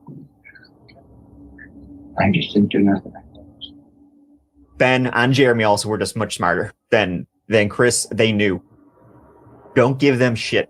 Though, as I said, countless interviews, like 9+, 7+ lie detector tests, I think that would probably wear down most people. And Chris just simply did not. He was just simply unaware that you can ask for, to not speak to the police, or say, I don't want to speak to the police without a lawyer present. He just didn't know that. He was just naive, and he just gave them what they wanted to hear, what he thought they wanted to hear. The police were feeding each of their suspects information, hoping that one would turn on the other. And if one cracked, hopefully the next one would crack. The only one that little ploy was working on was Chris Tapp. The police even promised Chris immunity if he confessed, and he could see that he himself was digging a hole. I'll confess more and more to get that immunity, but of course the immunity goes yoink as soon as he says what he says. But you got to protect you got to save your life. Period. Got to save your life. Sure. Absolutely, brother. That's fucking sick how they do that. Like, yeah, you know what? We're going to give you immunity if you just confess, and blah, blah, blah. And then just yank it away from them. How is that right? Like, that's kind of a verbal contract, isn't it? They're allowed to do and say they're allowed to lie to you to get what they need. It's a fact. Like I said, with the Central Park 5, those were kids. Okay. They were telling these kids, because these were young kids at the point, some 7, 8, 9 years old. They just wanted to go home to their parents. They were scared to death. And they told them, if you just admit to it, just tell us you did it, that you were with such and such. And they didn't know each other. And you did what you did. That is what it is. And you can go home. Well, these people. They said okay, and they said, yeah, sure, okay, I did it. Can I go home? They said they recorded the admission, they wrote it down on a piece of paper, and then they locked them up. Moto, it's insane. I don't know, man. It shouldn't be. It should not be legal. I agree, but it is. That should have somebody. Oh, sorry. I was just gonna say they're allowed to lie, and it's awful. Yeah, but they shouldn't be allowed to lie about something. They are legally allowed to lie to get what they need. There's nothing that they. I'll be right back. Okay. Yeah, they can say anything. They can say, well, your friend next door confessed and already told me everything. They said this, this, and this. We got you. We know it was you. I mean, and over and over and over again, it's awful. Yeah, but I don't fucking know. Well, they can't do that there? Are they not allowed to do that there, Moto? I mean, first of all, the guy should have had a lawyer with him. Well, yeah. What is it like? Yeah, because keep this in context of 1996, y'all. Like, Yeah, that's keep true. keep that in mind too. It's not yesterday. Yeah, that's, But I mean, that's the things like the tactics they had, the things they had, they definitely didn't have the DNA, right? They didn't have half of the stuff they have now technology wise to investigate anything. But I'm just curious, is it just the not legal? technology. They can't investigate anything No. worth a damn today. No, that's not. Yeah, that's very true. I just curious about Canada. Like, so that's different. They can't just be like, "Hey, man." We're So being the guy in investigated the for other murder room yet, said so I that. mean, it might be soon. But anyways, Yeah. Because you can just do that here, just make stuff up, but you can't do that there. Is what you're saying? Yeah, you can do this anywhere, I think. Well, I don't know what you're talking about, but like I know that the They were police. asking if in Canada, if they do this, and if the cops are allowed to lie in Canada to get a confession. I think they can do this anywhere, true, to be honest with you, because of the way that they do it. It's it should be completely illegal. I mean, if you're lying to somebody to make a conviction in a crime, you're doing the same thing. You're committing a crime yourself, in my opinion. So it should not. I think there should be a difference between what an undercover cop does, like when in circumstances like that. But when it comes to an investigation or oh my god, an interview, right? Like an interrogation. An interrogation. I don't think that should be allowed. I think that's a pretty dirty fucking tactic. It definitely is. To make a deal. Agreed. And then It's lie so dirty. during So the deal. dirty. Well, it's dirty to not tell him that he needs an attorney, and everything he says really needs an attorney, no matter what. That's dirty in and of itself. Yeah, he should have just said, I want a lawyer. Yeah, but he doesn't know that. So they should have. If they A lot of were these good people don't know that. they would have- Right. That's why if they were good cops, they would have said, which no cop ever does. No cop will ever do this. Be like, you definitely need a lawyer. Don't say anything else. We'll get you a lawyer. Let's get you a lawyer. No cop will ever do that. No, but I mean, isn't that part of the Miranda rights? Well, guess what? Guess what, Dago? You don't even legally have to give somebody their Miranda rights. Right. Legally, that's not even a real thing. You legally don't have to give them their Miranda rights. Dago knows too. That's not real. But they can use that in court to throw it out if you don't, though. That's the other side of that. It can go both ways. If they can get down to that point somehow at the end. Yeah. But it's generally a judge would be like, "Are you competent? Are you an American citizen? You already know." Yeah, they do not have to give you your Mirandas or read you the Mirandas until they basically detain or have you in custody, and then they can do it. But at that point, you could have already screwed yourself. All sorts of dumb stuff in the back of the car. Instead of anything, and then at that point, it's too late. You know what I mean? You don't know that you had the right to remain silent or the right to an attorney. They don't like to tell you that shit at first if they don't have to, because especially the right to attorney, because they know that you won't talk to them. You know what I mean? So Absolutely, that's what I was getting ready to say. And yes, and that you already have to be arrested. I mean, you don't know if they were questioning. This is how that started. Was that they were just questioning him, and they have no idea that. Yeah, see what he said. Yeah, they already have to be arrested, and even then, they don't want to mention the lawyer. They'll be like, "You have a right to remain silent." They used to do that all the time back in the day. They didn't read all the Miranda. They didn't. You don't have to do all that, and then they'll railroad you. Well, the funny thing is Fizzy has a point. Like this newer generation, a lot of them have no idea what Miranda means, nor what it is. They just don't know. You know what I mean? Oh yeah, so they're gonna. And they don't go out of their way to teach or to tell them this when they get arrested. Any of them. So, you know how many cases I thought you had to have them read to you until I was in college, and somebody told me you didn't, and I was like, "Well, that's insane." You can be detained for questioning, yes, okay, without being read your Miranda rights. Yes. And then they can, as they're questioning you, that's where the loophole is with that. It's a joke because we're just detaining you, and they like to say it like this too. I've caught this many, many times. You're not being arrested, or people will say, "Am I under arrest?" These are mostly the people that know about Miranda, okay? Am I under arrest? Well, no, we're just detaining you right now for, you're not under arrest, and they'll cuff you and hold you, and then they'll start questioning you without reading Miranda to you. And then at that point, you have basically just screwed yourself. And then after you give them what they want in turn, then they'll read you the Miranda rights, and boom. That's what's wrong with this country at this point, that they can do this kind of shit. It's insane. Now, I don't know if they can do that in That's Canada, not but- just Idaho. I was gonna say No, that's this just is not this is the Idaho. whole United States. everywhere. Yeah, It's the whole exactly. nation, guys. They do what they do to get their way.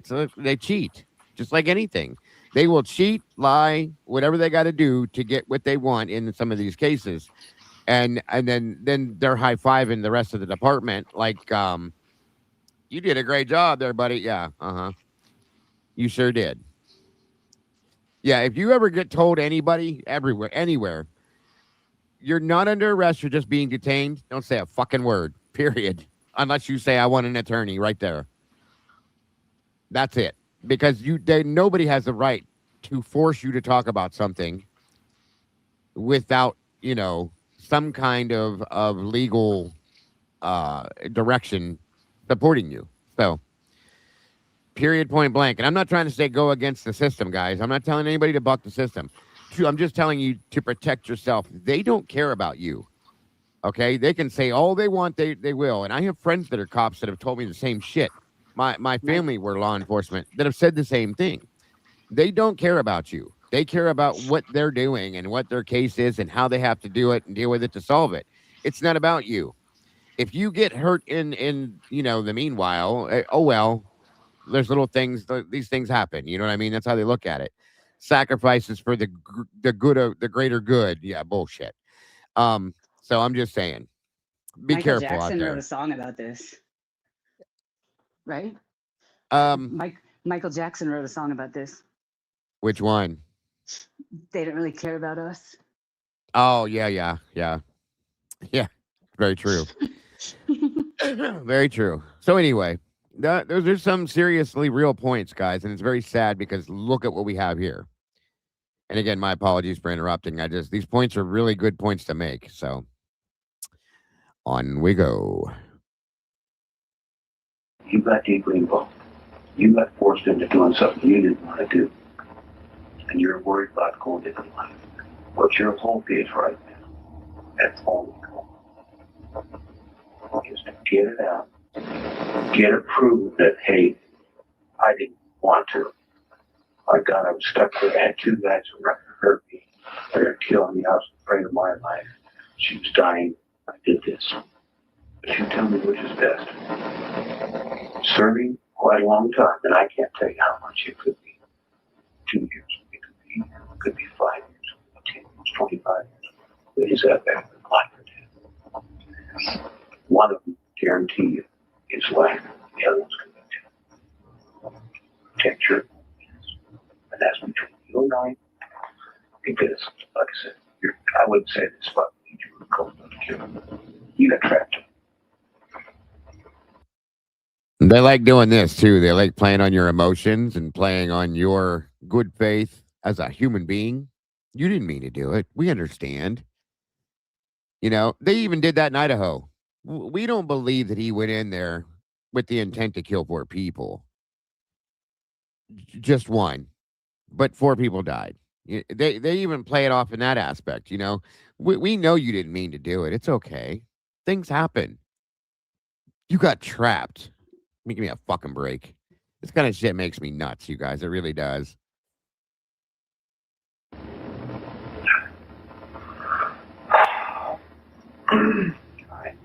It then was force you to cut Angie Dodge across the right breast with the knife, or he said, kill you.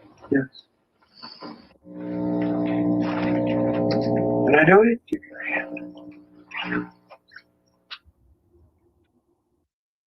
That handshake was, thank you for solving the case for me. Thank you for giving me another one, even though I know you just lied. So with no physical evidence actually tying him to the scene, Chris Tapp was charged with murder. He admitted he was there. He admitted he saw everything, though that admittance was, it was basically done with a gun to his head. And the DNA that didn't match, well, the police said, there's this some unnamed person there that Chris Tapp will not tell us who this other person is. He's still out there, but we got Chris. He went on trial in May 1998. He said he didn't do it, recanted, said his confession had been coerced by the police, and there was no evidence tying him to the scene. He knew he had gotten himself into this situation, but it was far too late. He thought the cops were looking out for him, they were pinning it on him. Witnesses would testify at trial, saying, oh yeah, we heard Chris and Ben, we overheard them talking about the murder, saying how they had brutally killed Angie Dodge. So I'm going to let this play, guys. I got to run a little boys' room. I'll be right back. The prosecution had witnesses overhearing them talking about it, allegedly, and then Chris Tapp's own words himself saying everything that was done. And of course, the main evidence was the DNA that won't match, but you can still blame Chris for that because he won't tell us who. They were going to try and go after Benjamin Hobbs also, but he just wouldn't give them anything, and the police had nothing on him, so they just stuck with Chris. After 13 hours, the jury came back, and Chris Tapp was found guilty of first-degree murder. He was sentenced to life in prison.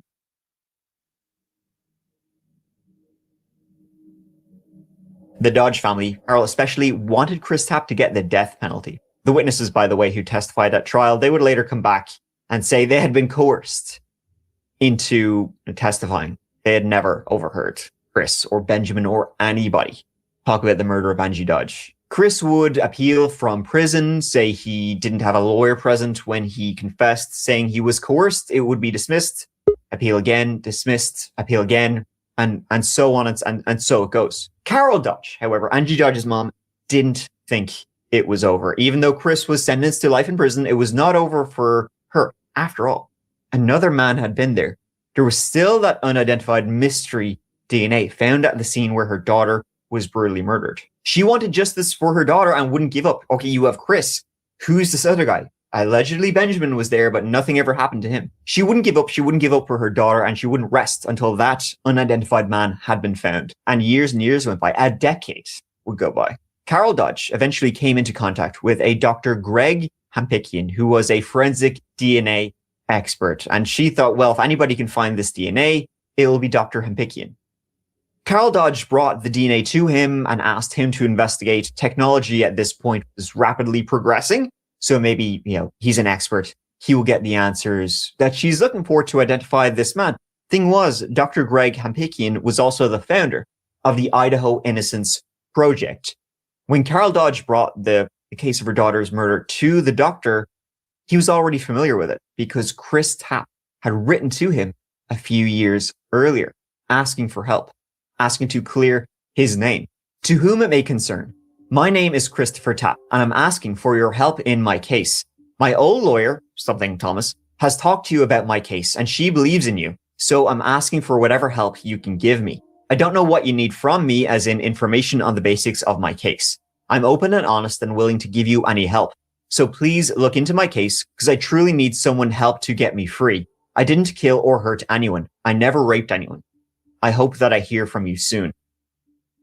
So now Dr. Hampikian had two people asking for his help with the same case. One of those people being the mother of the victim.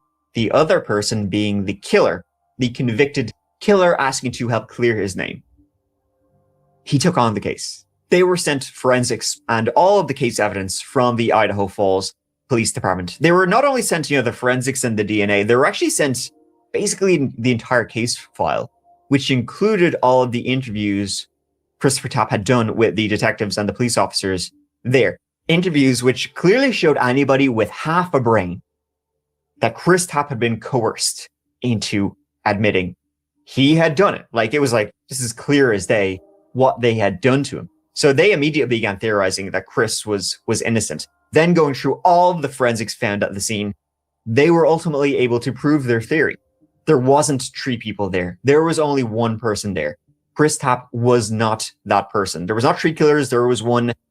They still needed to find out who he was. Over time, and as more and more came out, kind of amazingly, Carol Dodge actually became a defender of the man convicted of her daughter's murder, Chris Tapp. She began calling for his release. They became friends. They would write to each other all the time. And Carol Dodge, who once had wished him death, now was seeing that Chris Tapp was a victim just like her daughter was a victim. He too was a victim of this mystery killer. and a victim of the Idaho Falls Police Department. Freeing Chris and finding the real killer now was the goal. Even though Chris appealed his conviction 4 times, 4 times it was denied. Tapp's attorney says their argument is that Chris Tapp falsely confessed to the murder. Everything that was tested as far as DNA goes, Christopher Tapp's DNA did not show up. There's no DNA from Chris. So all signs are pointing to a false confession. If you guys think back on this, were you going to say something, Moto? No. If you guys think back, this also reminds me a lot of the Delphi case. Same type thing. Richard Allen tried to go in to help that situation with 0 DNA attached to it, and look where he's sitting now. Luckily, he got an appeal, or he's working on an appeal, but I'm just saying it's the same scenario. I want to go help and see if I can be, helpful to them in turn, because they had nobody. They turned around and took him and said, yeah, you're helping us, buddy. You're going to be the one that did this. It's pretty disgusting. Same thing. So disgusting. They're And they- maligned for life, Dago. These people maligned for life now. No matter what, they get out innocent, and people still will see them as guilty forever. Yes. That guy did it. Well, no, he didn't. They proved he didn't do it. But I think he did it. And that's just how it works. So it's really sickening, guys. It really is. So this is our justice system, or lack thereof justice system, we like to call it now. So just another point I was making. Rather than to Chris being at the scene of the crime. Carol Dodge was now pushing the police to use this brand new shampoo technology called familial DNA testing. Maybe you won't find the killer, but you'll find a relation of the killers. Anyone the killer is related to. Most famously, this was used in the case of the Golden State Killer, right? They found his DNA at the crime scenes. They put it into the system, and they found the Golden State Killer's, great granddad. And so they know the killer is related to this person. Let's go down. In the Golden State Killer case, I think it was something like 1,000 suspects they had that the DNA was narrowed down to. It could be one of these 1,000 people. One of these 1,000 people will be an exact match, not just a partial match. So then, having this list of 1,000 people that the killer could be, you simply just go through and try and knock off each and every one by their age, where they lived, their occupation. You narrow it down, excluding one by one, until you get a small enough pool of people, and then you can go and individually test each and every one of them. That's what they did. That's how they found a killer. They were going to use that same process to try and find out who was Angie Dodge's real killer. You can see on one hand how it would be incredibly useful for pretty disturbing, crimes, like in this one. I mean, how else would they find the killer? But on the other hand, you can see how it's also an incredibly disturbing, invasion of privacy that this technology is. Perhaps it's a necessary evil, but you'd also wonder, what else can this technology be used for? And it's sort of unsettling, but that's what they did with the DNA found on Angie Dodge. This was around 2014, and they used this DNA, and it linked them to a Michael Ussery Jr. This Michael Ussery Jr. raised eyebrows actually almost immediately. Now, the DNA was more of a partial match to his father, Michael Ussery Sr., but the junior seemed to be the more kind of suspect one by his age range. He had lived or been in Idaho Falls around the time of Angie Dodge's murder. The name Mike, Chris Tapp had mentioned a Mike, even though his story was kind of invented. That's twice the name Mike or Michael is popping up in this story. And Michael, well, he made horror movies. So for the police themselves thinking about this, it wasn't a huge leap. If he killed somebody, maybe he liked to make videos about this kind of stuff. So the police went, they knocked on his door, and they asked to speak with him about some mysterious hit and run they believed he had been involved in. They asked for his DNA, and they began asking him questions about, where were you over the summer of 1996? What do you know about Idaho Falls? As I said, they took his DNA and then they left. It was only after they left that Michael was like, oh, shit, Angie Dodge. And I just gave them my DNA. Now, he was eventually cleared, but not for a month. So that is awesome. Accomplished Day says, I received Riley Moreland's interview, and I just paid the second half for Cole Berenberg. Riley's premiere at 6 p.m. That's awesome. That is awesome. Accomplished. Thank you so much for that. Guys, please make sure to subscribe if you have not yet done it to Accomplished Day. And if you can help in any way to support them with that, It is so very much appreciated, everybody. Again, thank you so much. And that is awesome, accomplished. Thank you for doing that. We do very much appreciate you. You can imagine it would have been a very uncomfortable month for Michael, just waiting for that knock on the door when they're going to drag you away. And speaking of doors, by the way, Chris Tapp walked out of one in 2017, a free man. Finally, everyone now was believing him to be innocent. Plan and hope and dream while you're in prison on what you want to do when you get out. And now that I've been released, all them ideas and plans have changed. It's now been just over a month since Chris Tapp was released from prison after serving more than 20 years behind bars for the rape and murder of Angie Dodge back in 1996. I can't be the man that I was 20 years ago before I went to prison. And I can't be the man that I was in prison. So figuring out what to be or how to be is scary. Since his release, Chris says he's got a lot of things to catch up on, like learning the internet, cars that talk to you, even self-checkout at the grocery store. But on top of his list, thanking those that helped him along the way, including one of his biggest supporters, Carol Dodge, Angie's mother. She is a second mother to me. We stay in contact. We talk. You know, she gives me her advice. She gives me her opinion. She tells me if I'm doing something wrong or if I'm doing something right. Chris says he now has a job and is excited to feel like a member of society again. But he says it's scary because he feels like he's got the weight of the world on his shoulders. Exactly what you just said, Cap. You could never, I don't care how much money they gave him. 30 years of his life just gone. That's his whole life, okay? At his age that he went in, to the age he is now, like, those are the most important years of your life, guys. That's when you create families and your career and all that kind of stuff. Like, you don't have, I'm not saying you can't do that. Dago, when you put it that way, it's even sadder. It is. You have to think about it like that. That is the most important part of anyone's life, in my opinion.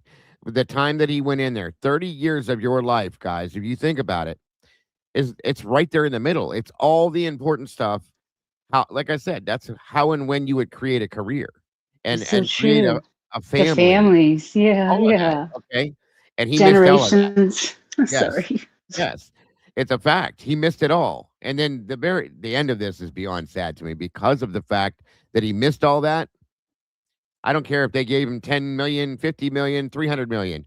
You can't get 30 years of your life back. Okay. 30 years that you spent in a concrete block with bars in front of you, having to deal with and worry about who's coming behind you day after day after day for something you never had anything to do with. That's the part that I never process. I can't ever process that. Okay. I think, it was 13 million and he ended up with. Great. That's a nice chunk of money to go ahead and do something to start a life with after the fact. It doesn't bring back the time you lost. You cannot go back. It does, like, $13 million is great and all, like you're saying, Dago, but I mean, how you're supposed to live life as a convicted felon, or somebody that was believed to be a convicted felon, like, how much scrutiny are you gonna even after exoneration? You are absolutely correct, sir. You know what I mean? So I mean, his life is ruined. That $13 million is not going to make him happy. Right. And again, you have to learn how to live because he went in young. Okay. He had to come out and learn how to live in society without being in prison. Okay. So he learned that prison life. It happens. You can't change that. That was huge. That was a huge thing to say. That was a huge thing. Imagine getting $13 million after coming out of prison.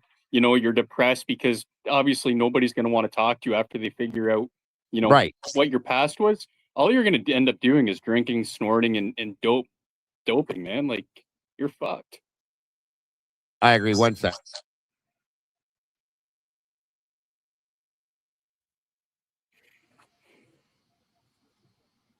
Yeah, I mean, it's almost like when he got out, he had to relearn to live like amongst society, and the fact that his life was cut short after that is just awful. Like tragedy upon tragedy. Right. Yeah, I agree, Sammy. Mental illness. It's like creating it. It's mental warfare. Yeah, I can't. When he said that about not being able to live like he lived in prison, that's so deep. It's such a deep thing to say, like realizing how different you are in society, how different you are in prison, and how even though the society is going to be brand new 20 years, that's crazy. That's insane for the It is. difference that we've You're seen in not 20 gonna. years. It's like being born again almost. Right. That's what like you're a baby basically, and then can you imagine like how overwhelming everything is and just Well, the fact that you're not gonna want to know. You're not gonna want anybody to know your past. right. Well, and not just that, okay, but this is what one of the most important things I think with this. When you go into prison, it's almost it is like and worse than being in the military. They own you.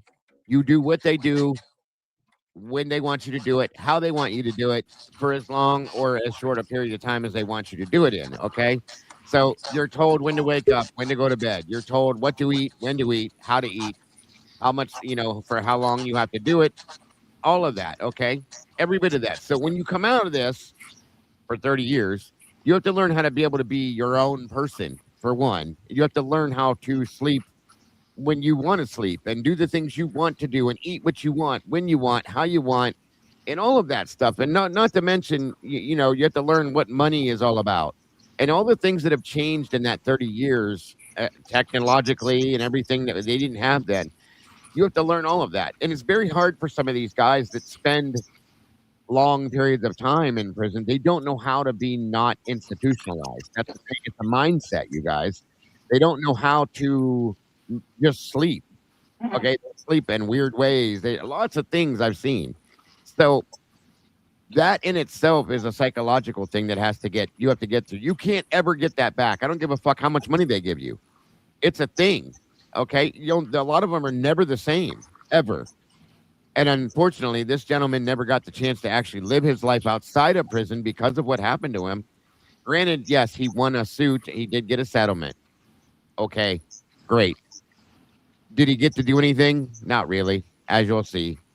So, again, this is a real thing, you guys. This is what bothers me the most because, granted, Brian hasn't been in there a long, long, long time. But I think any amount of time on the inside of an institution like this is not a good period of time, period. And it will change you, period. It's debilitating, folks. And, that's a whole thing, especially if you have nothing to do with a crime that they've accused you of. You still have to be able to shake that off. It just doesn't happen overnight, is all I'm saying. So, but How anyway. you guys doing? Wanted to say hello to Good. everybody. Welcome, girl. Thanks for joining us, ma'am. Thank Appreciate you. Thank you. So I'm listening to what you're saying. That's why I popped on. Yeah. So, one of what you just said, is so true, and to the point where when they're released into society, some just don't know how to reacclimate into society, so they end up committing crimes just to get back in. Okay, which happens a lot because they don't know what else to do, and whether they're struggling, getting connected to jobs and people. Like some just can never really recover. Some of these people have to be they get to the point where they have to be told what to do. They can't do it on their own. They have to be told to wake up, to go to bed, to eat, to not structure. eat. They have to have that structure. They can't deal with it. And that's like she said, some of them will end up committing crimes because they don't know how else to be. So they go back inside and then they can relax again. It's crazy. Right. It is crazy. And it's, it really just depends on the individual, the amount of time the individual and the support they have, who's really been there and continued to be there through it all. Right. So yeah, it's a reality. And there's a show that was on HBO some years ago, called, it was a mini series, and it was called The Night Of. Has anybody seen that? I have. Yes, I have. Yes. I don't me want too, to spoil it. I don't want to spoil it. That's why I asked. No, it's a good one. It is. It's a good one. But what we're talking about here, for those who haven't seen it, I highly recommend it. You're gonna want to binge watch it. So definitely do that. It's very good. Yes, it is. So what I found interesting, without giving too much away, is that what we're talking about has it really touches on that. that what happened in that, as far as like within that series, some of that, Right. stuff that happened.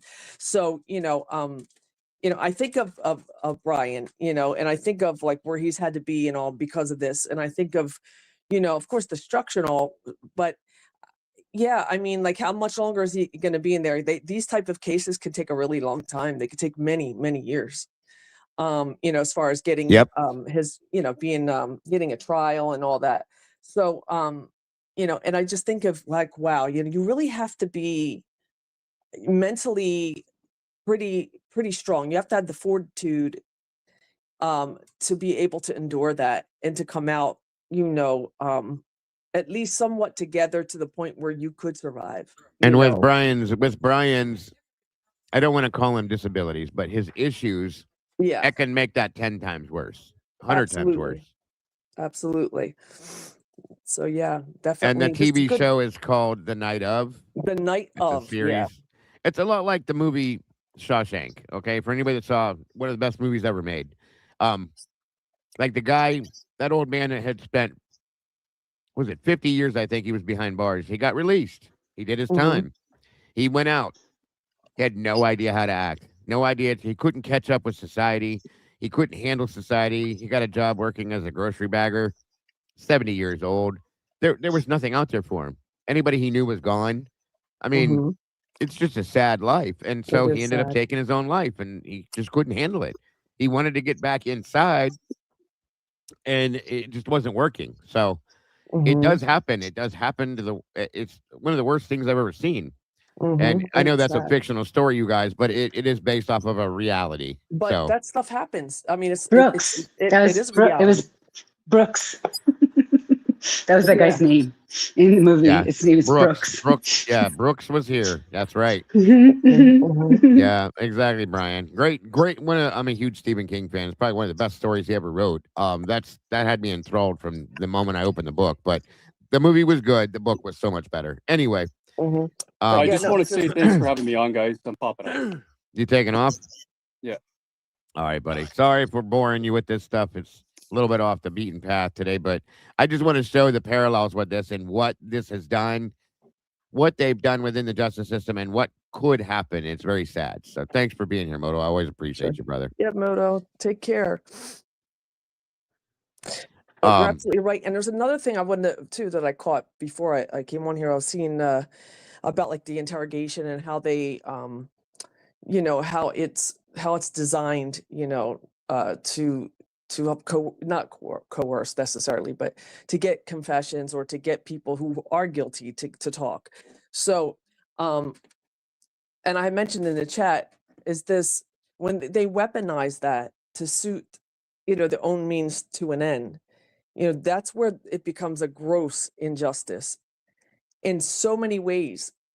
First of all, you're trying to get somebody who didn't do something to admit they did something, but by psychologically like manipulating and just wearing people out over time, like how it works. I've seen it happen on different ones as well, and it's just crazy.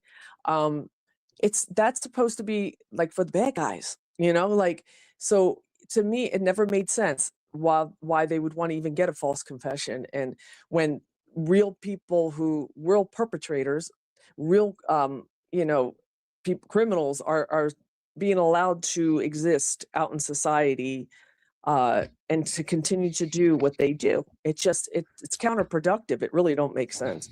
Agreed. And thank you, Quinnalee. I hope I'm saying your name right, sir.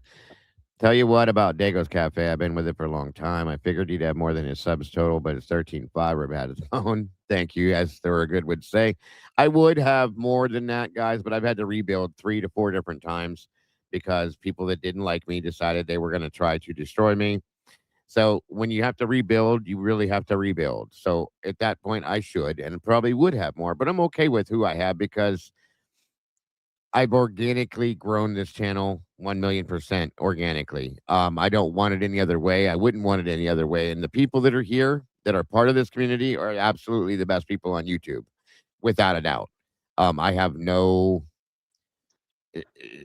doubt in my mind that these are the best people on YouTube, and this community are truly the best people on the planet, period. So Quality I, over quantity. yes, I appreciate that statement, Quinley, very much. Appreciate you and that statement very much, and all of you. It means a lot. It really does. So, and hopefully we will grow and continue to grow, and someday maybe I'll have one of them little button things. You don't even never know. But until then, or if I don't even ever have it, I don't care. I have the best community on YouTube. That I am very grateful and proud of. That's just that. So thank you again, my friend. I appreciate that very much. Moving on, and I'm so sorry for talking so much to this, but I think these things, these points are important to bring to the table and to discuss, you guys. They really are. And to show what happens and what can happen. But the biggest part of this is that the Idaho justice system has been corrupt the way they are for a long time. And this is so much worse, I think, in Brian's case is in many ways than many other cases we've seen. But this is no worse, in my opinion, here. This Chris Tapp situation is horrible. 30 years of your life gone, and you can never get that. And then this man's sad ending beyond that just ices the cake with the worst possible scenario, in my opinion. So thank you, Red. Sonia, you guys are amazing. I love your kind words mean everything in the world to me. They really, truly are. And they do. I wouldn't be here without you guys. And this gives me, it assures me the reasons why I come out here every day with you guys. So thank you, Kathleen. Welcome to the sauce. And it means everything in the world to me, folks. It's why I'm here every day, single day that I can possibly be here. So thank you and love to you all. That's a fact. So on we go. He doesn't want to disappoint anyone who helped him. So he's just taking things day by day. Only thing I can see my life going is trying to take the baby steps to produce a life. I don't know, where life is going to take me or what will come, because the real world is different than whatever we think it is in prison.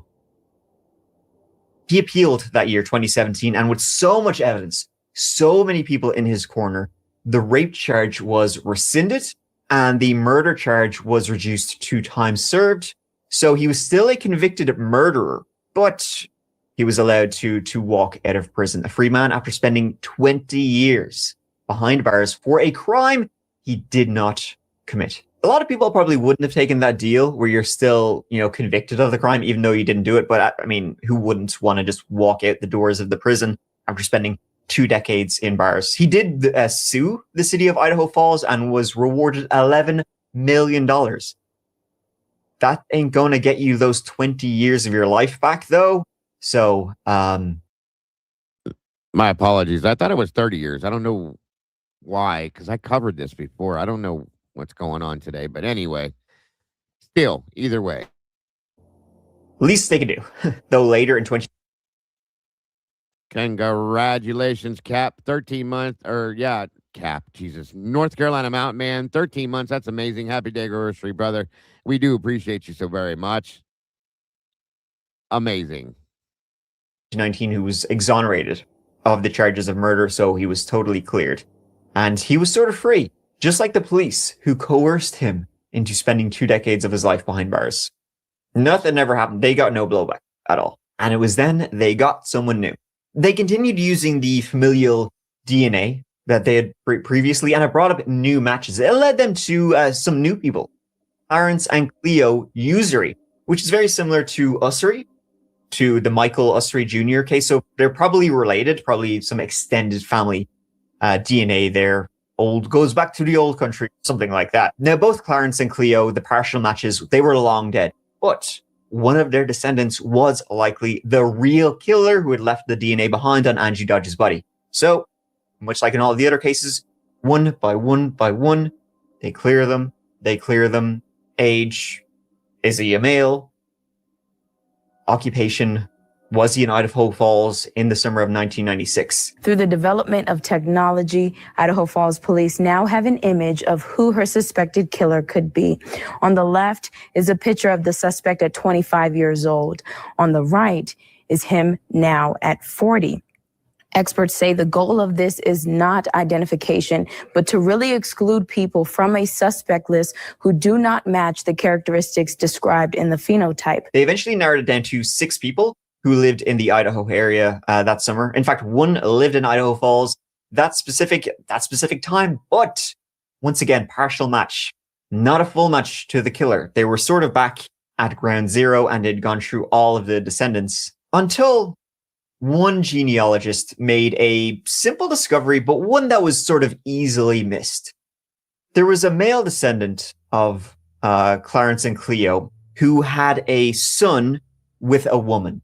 That relationship did not last, and the woman ended up taking the son and married another man. The son took the new husband's name, took their stepdad's name. The stepdad's name was Drips. So they had another descendant who was not appearing on any of the family trees because his surname was different. Now, see, here's another point that this is a lot like the 4 case, okay? Family tree. Listen to this part. This is an interesting thing. It's not exactly the same, but it's pretty close, guys.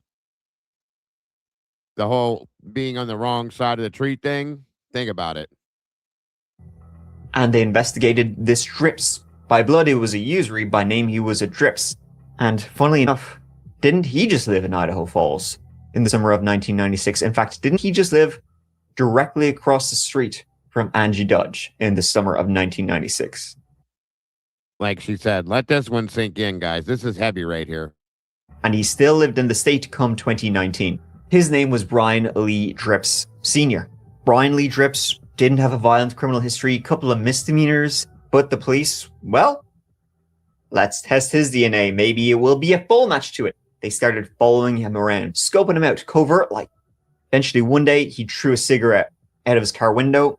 Police nabbed it, tested it, and bingo. It was a full match to the DNA found at the murder scene of Angie Dodge 23 years earlier. Brian Drips had been living in Idaho the entire time. He was 30 years old at the time of the murder. As he lived across the road from Angie Dodge, he'd even been interviewed at the time, but had a good alibi. Police didn't waste any time on him. They moved on to the next person. The police brought him in and showed him the DNA. And after a brief, don't know what you're on about, he confessed to the murder of Angie Dodge. Well, what questions do you have for us, Deacon West? Where to start? Yeah. What's basically going on, that murder case? It's the only thing I can think of that happened when I was living there. What I remember that night was drinking with my buddies and woke up the next day and there was a cop there sitting out front. No one's perfect. And that's all I really remember. There was that kid that they did arrest and got charged with it. You know, and that the mom, I guess, said that he wasn't, he never did it. So you would just be completely shocked if we had your DNA at the scene? Yep. We have your DNA at the scene. Yep. That's why we're here. When you hear him, it sort of seemed like it had been eating away at him. He said that on that June night in 1996, he'd been drinking, he'd been doing drugs, and he had seen Angie Dodge moving across the street from him only 3 weeks earlier. Been watching her place. He had seen her friends leave, and so he walked over himself. He said he was out of his mind. He said he only intended on raping her, and it ended up in just a brutal murder. I went to labor because I was almost up on coke and drunk. How did you get in? I just walked to the door. Did she say anything to you? Was she screaming, calling for help? I don't recall that she did, no. Was she fought? Yes, and I think that's when it ended up. What's up, Fizzy?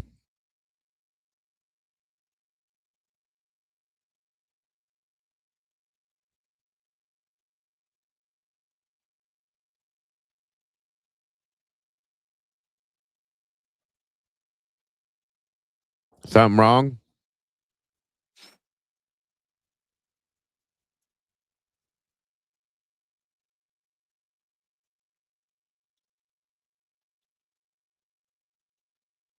Play that back and listen to how he says you do Oh, hold on.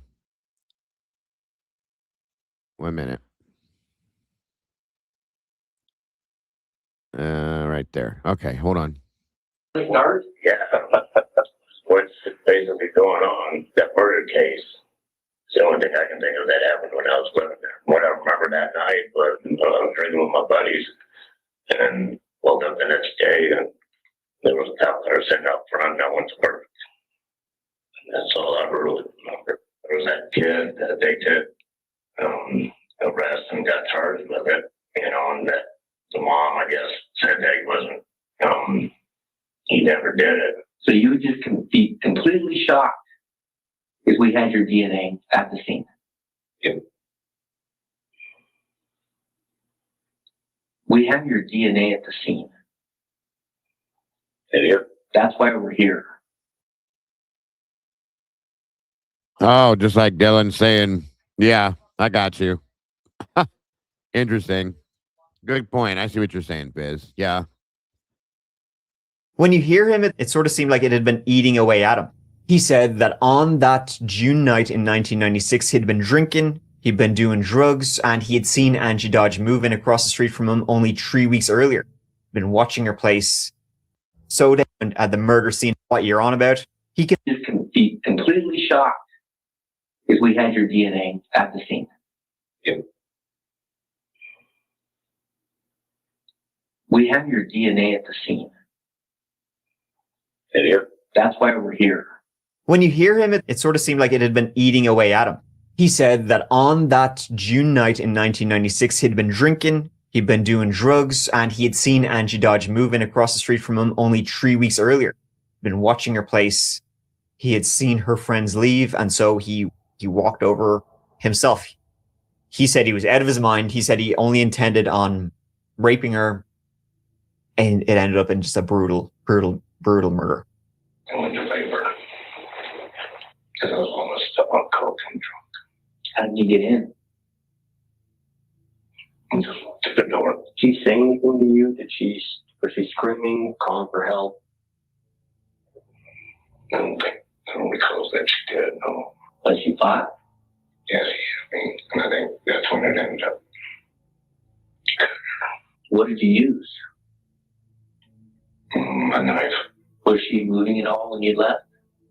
I don't remember. Did someone go with you over there? No. If you were trying to take the blame and there was other people involved, or... No, I don't. O'Brien, at this point, it's our obligation to tell you that you are under arrest. Can't remember I said it before you do that. He pleaded guilty, and he was sentenced to life with parole after 20 years, which, at his age, and he has numerous health problems, it's basically a life sentence.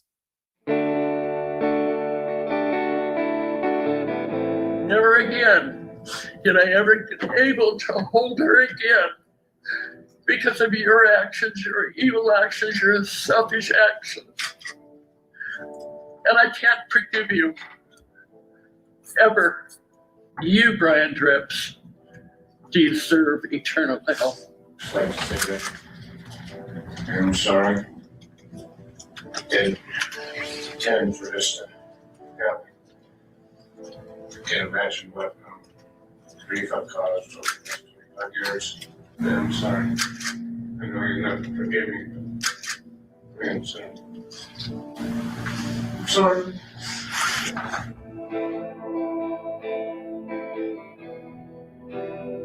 And so finally, justice for Angie Dodge. The right man is behind bars. The wrong man is out of them. Finally, he was finally free. Chris Tapp was finally free. For a bit. This part of my story is ongoing, but in 2023, Chris Tapp was in Las Vegas partying. It was at a Halloween party. I'm going to be using allegedly a lot for this part because it was an ongoing, it still is an ongoing case. But at a Halloween party in Las Vegas, Chris Tapp allegedly offered a young woman some cocaine. I don't know whether she took it or not, but she went back in and told her family, who were also at this Halloween party, this guy in the bathroom or in the bedroom just offered me coke. The person she said this to was her stepdad, who's a guy named Daniel Rodimer, who was a former congressional congressman. America has some big problems, and they all come from our nation's capital. And also a former WWE wrestler. He was allegedly furious that his stepdaughter had been offered cocaine. He went in to him and was overheard. Witnesses heard him say, "If you speak to my daughter again, I will expletive kill you." And then he killed him.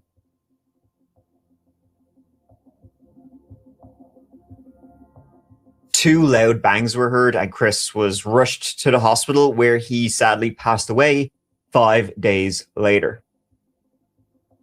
At the time, it was actually ruled as an accident. Now, I'm not saying there was like a cover-up at the party, but nobody was willing to come forward and say what they believed happened to Chris Tapp, because after those two loud bangs were heard, and then you see Daniel Rodimer, big angry Headnam, come out of the room. They went in. Chris Tapp was covered in bruises on his face, and he went to lie down, symptom of concussion. He was rushed to hospital, but they would say, oh, he fell, and it was an accident. It was then the coroner was examining the body about a week after, and they ruled it homicide, that Chris Tapp had died of blunt force trauma. And then finding more witnesses who would come forward and say what they heard at the party, an arrest warrant was issued for Daniel Rodimer, but he turned himself in. Daniel Rodimer has not gone on trial yet, and he is appealing the charges that are against him. And there you have it. That is the case of Angie Dodge. It lasted decades, and tragically, you had the wrong man behind bars for 2 of those decades until he was finally freed, and the real killer was across the street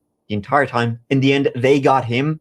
On the other side, you have Chris Tapp, who, you know, after 2 decades in prison, he ends up being killed by a wrestler, former wrestler. And you got to wonder, like, if he hadn't spent his time in prison, if he hadn't gone to prison at all, you know, maybe he wouldn't have killed. Maybe he wouldn't have gotten, I don't know if he was dealing drugs or he just had some on him for the party and he was here, do you want some? I don't know. But you kind of got to wonder how all of this led to one another. But that's at least 2 people dying.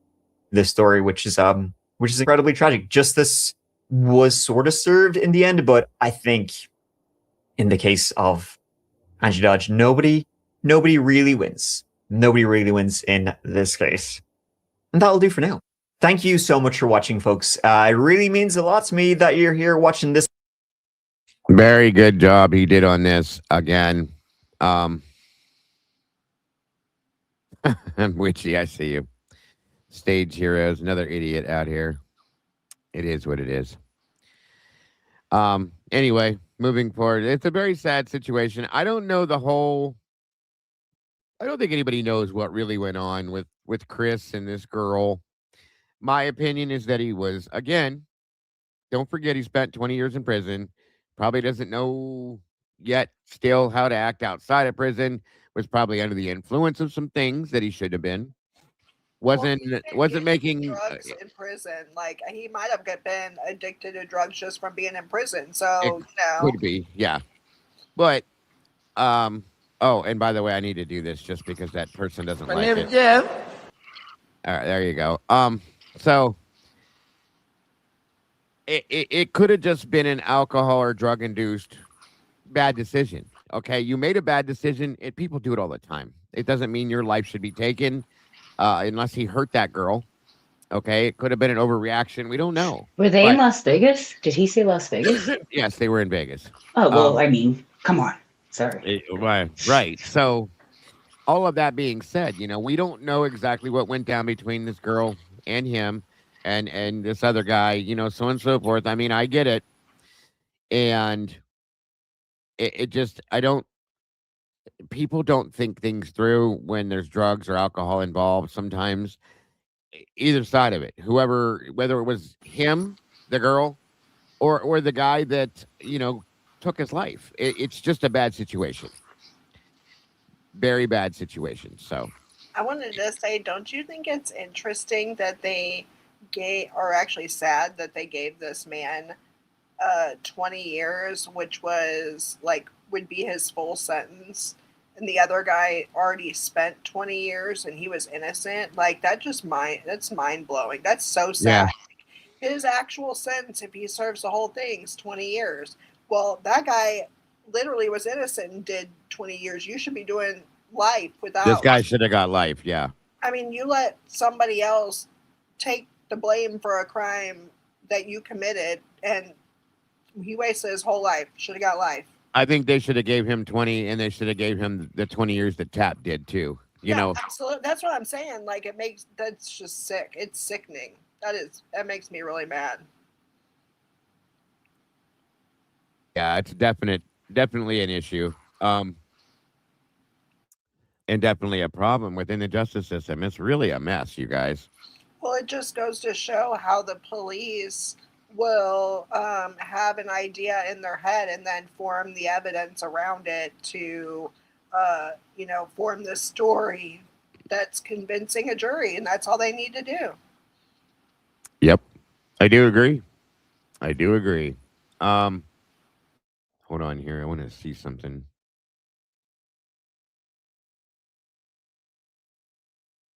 Yeah, this was 2 years ago. This was put out just to give you guys just a little bit more of how this went down. It's very sad to me. Did the wrestler guy end up getting sentenced and all that? I am looking on that now. I think they're still doing things here with this. It's ongoing, but We do start this hour with breaking news. Christopher Tapp's autopsy just released confirms the cause of his death is homicide from blunt head trauma. Now, initially, his death was declared an accident. Reports say that he suffered an unwitnessed fall at the resort's World Hotel on October 3rd, 2023. Tapp spent 21 years in prison for a murder he did not commit. The conviction was vacated in 2019. Wow, they lied on how this man died too. Man, this is awful. yeah, I don't think he fell. Well, I don't think so either. Right. Obviously. No, he didn't. He definitely didn't fall. Yeah, the guy's arrested for his homicide, but the fact that they were trying to even push that is sick. Yeah. 1 minute here.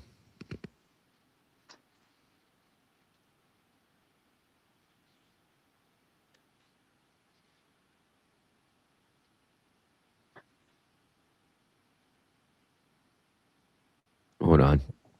I'm trying to get this other piece up for you guys to see. Give me 1 minute.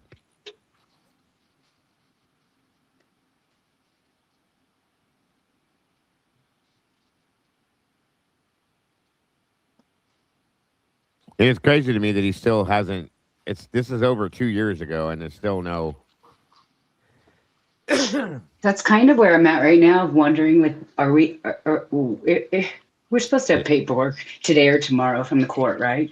So how soon can it be seen? How soon can anything be seen? How quickly can they process stuff? When this is a lot of the stuff I see, people who have not been to trial yet. Yeah, it's really sad.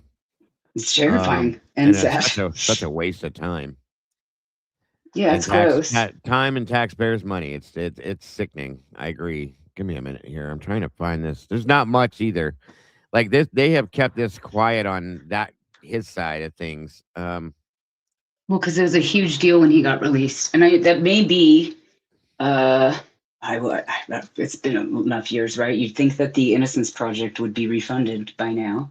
Yeah. Right. Right. Hold on a minute here. We begin tonight with continuing coverage. The man charged with killing Christopher Tapp in Las Vegas last year was in court today. During the brief arraignment hearing, Daniel Rodimer pleaded not guilty to the murder charge against him. His lawyers say they plan to finish the indictment. That indictment alleges Tapp was severely injured when he hit his head on a table after Rodimer attacked him during a Halloween party at the resort's World Las Vegas resort. Tapp died several days later at a Las Vegas hospital. Very sad. Give me excuse me for 1 minute. Go ahead and start talking because I want to break this down here shortly, but go ahead. Oh, yeah. I was just going to say, when I just said that about Idaho, I'd be like, oh, yeah, they were in Las Vegas. So I wonder how fast that court system works. There's got to be a gazillion times more people. I mean, the prison system in Nevada is got much larger prisons. I think there's a couple we definitely pass. When I've driven to Las Vegas, I definitely pass at least 2 areas that I like don't pick up hitchhikers that I think might be prisons. And they're both in Nevada. I don't know how much larger the population waiting for court is kind of what I meant by that. Like how long will he have to wait? Right. And how that compares to, I guess, what we're dealing with now with Idaho. Yeah, because that makes the question, because I've said that, and I probably said it out loud to at least one person here, that I don't like. I really wish they could, whatever continuance, or what did I say, that they could file the extension. Like if the next thing happens is an extension filed, wouldn't it be awesome if it was filed through next year when Hitler had retired? Right, that they would ask for like a continuance or whatever, and then hopefully Hitler will be gone by then. And Well, I think the state is going to ask for an extension, and then they're going to go over whatever evidence. My guess would be that when Brian's attorney, this is all just assumptions, y'all. When Brian's attorney asked for the other information, the state, maybe he went through and like picked out specific things for the state to look at, so it wouldn't take him as long. Like he'd have everything present to them also, because that's the next step, is an extension for them to go back over everything and see if he needs to be, if it's viable. right. And I guess, is there a deadline for something like that? Do you know? Yeah, tomorrow. Yeah. Well, I meant like after, so they can actually. Oh no, I don't think so. I don't know. I'm sure there is, but I can't find anything. I don't see anything. I'm sure there is. Does anybody in chat know? I don't know, but it would be interesting to know, like, at least if there needs to be action made by a certain time. Yeah, very sure. And it's true, because when I think about it, I don't know. Maybe they'll ask for. Actually, that's funny. We should look that up to find out, because it's a really interesting thing to know. Is there going to be how amount of time they could have for the extension, and could they just file another extension when they're done? Right, and what's the precedent? What has been happening? How does this usually work? And do they have new eyes on stuff? Like, is Ashley Jennings still going to be there? Bill Thompson's gone, right? Yeah, he's out. Right. So then you have that new. Was he lead attorney? Yeah. Yep. So you start with that. Do we know anything about the new prosecutor? I haven't even looked it up. That would be interesting to look into as well. For sure. Let me look here. I'm like, I can't really see chat. I was trying not to kick myself out again.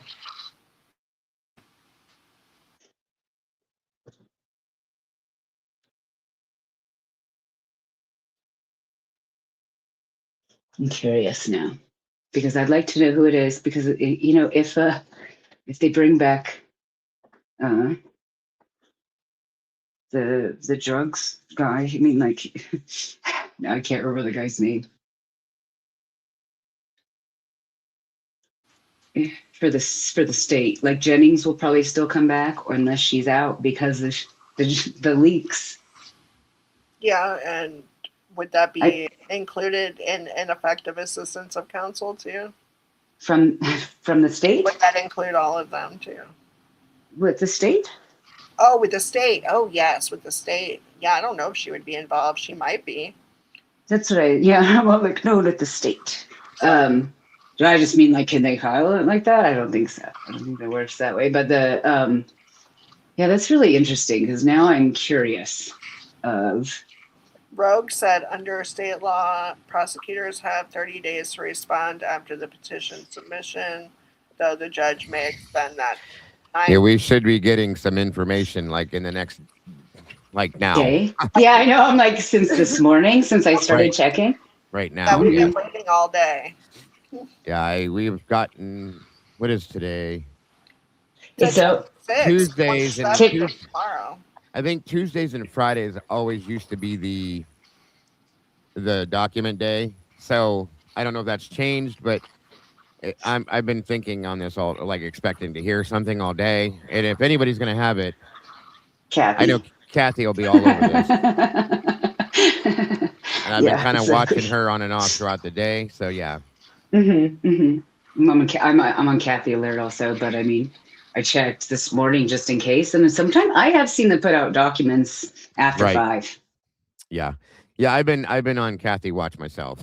Just trying to see I know anything. she's great. She's where I get my information. Yes, agreed. Absolutely. Yeah, it would be in Brian's best interest to not have Hitler there at all. If I mean, I don't want it to be extended, but if that means that Hitler becomes the judge, that would be ideal. My understanding is that Thompson was going to go into retirement, for those of you that are questioning this, and decided to stick around to finish out the case, okay? And then took another term at that point. As far as Hitler's concerned, I believe that Thompson is still there? Yeah, he's definitely because he took another term. I don't think that term expires until 27 or 28, and then Hitler. I think Hitler's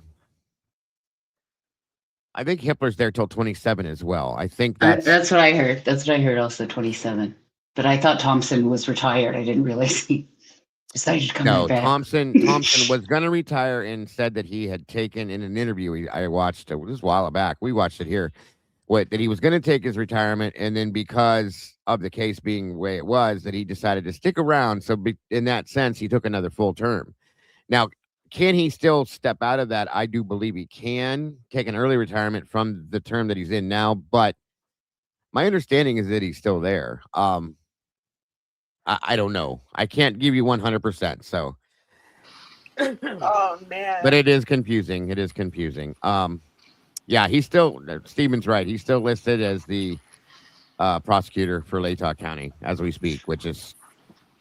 Does it say what year he started? Do we know how long he's been doing this? 30 plus years.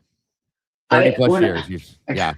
I kind of want to make a point that I've believed that just something I've clearly noticed with all the docs that are like being withheld things, a lot of things that the FBI have too. I wouldn't doubt that he has been part of the ongoing investigation. Okay, 29. That's the full term. So yeah, unless he pulls some kind of early retirement shit.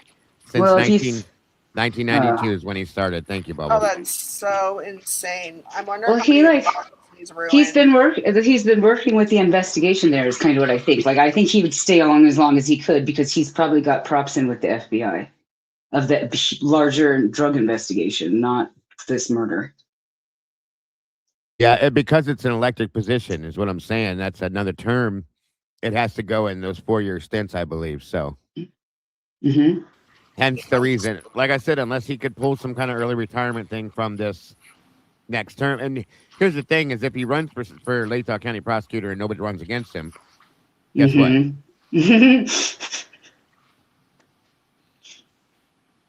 Yeah, I mean, he's not gonna, I don't think he would leave early, especially now knowing that he's filing for post-conviction relief. I don't really see him wanting to leave now. I'm sure he's fired up and all red and Santa Clausy. I have a tendency to agree with Terry that he's not going to go anywhere. He's going to sit this out and try to protect their verdict. I fully agree with that. I do too. Especially now with all this shit coming forth. Nobody's heard from Bill Thompson since this all started to come out. I think there's a reason for that. He's not going to say a word. Well, he already spilled the beans. So he has to. He screwed himself over already. Mm-hmm. By saying they didn't have anything. They didn't have anything on Brian. Brian didn't have any evidence. Brian was actually in the house. He spoke it. He said it. Yeah. He screwed up. I mean, believe me, I agree with you guys. He definitely needs to go. So it's just a bad situation. So based on what we saw with the Tapp case, what we know in Idaho, have you guys noticed how many parallels there are with these two cases? Well, yeah, especially with the DNA. It's weird how the DNA exonerated. Yes. I mean, that's a huge thing. And then, like I said, the way the police investigated this. Yeah, the evidence was just basically misconstrued or not even investigated. Mm-hmm. And it's ridiculous that this is that close. And it's like, well, obviously like a crime of passion and they don't even know what's going on. Yeah. Which he said, Bill has assisted other jurisdictions as a special prosecutor and regularly provides training and advice to elected officials, law enforcement, and other prosecutors on a variety of topics. Great teacher there, folks. Oh my gosh, that's sick. And then especially, like she was talking about that, we were talking about that burglary charge last night, I think it was, and how it's very interesting how they threw that in there. But Bill Thompson himself said, we cannot put Brian Koberger in that house. So if you're gonna say you can't put Brian in that house, how are you gonna put a burglary charge on him? You have to be inside a house to burglarize it. You know what I'm saying? Oh my gosh, yeah. That's kind of a problem. I'm sorry, but it really truly is. Really is. It's kind of crazy. It's true. It's wild because it doesn't. I love how he backed himself into the corner with that. Love it. And that's actually, wouldn't you assume that's why he shut up the entire time? Just because of that statement? Thus far, yeah. And I would love to see how he likes to, when this all comes out for this PCR and all this, okay? Thank you, Bubbles. Appreciate it, hon.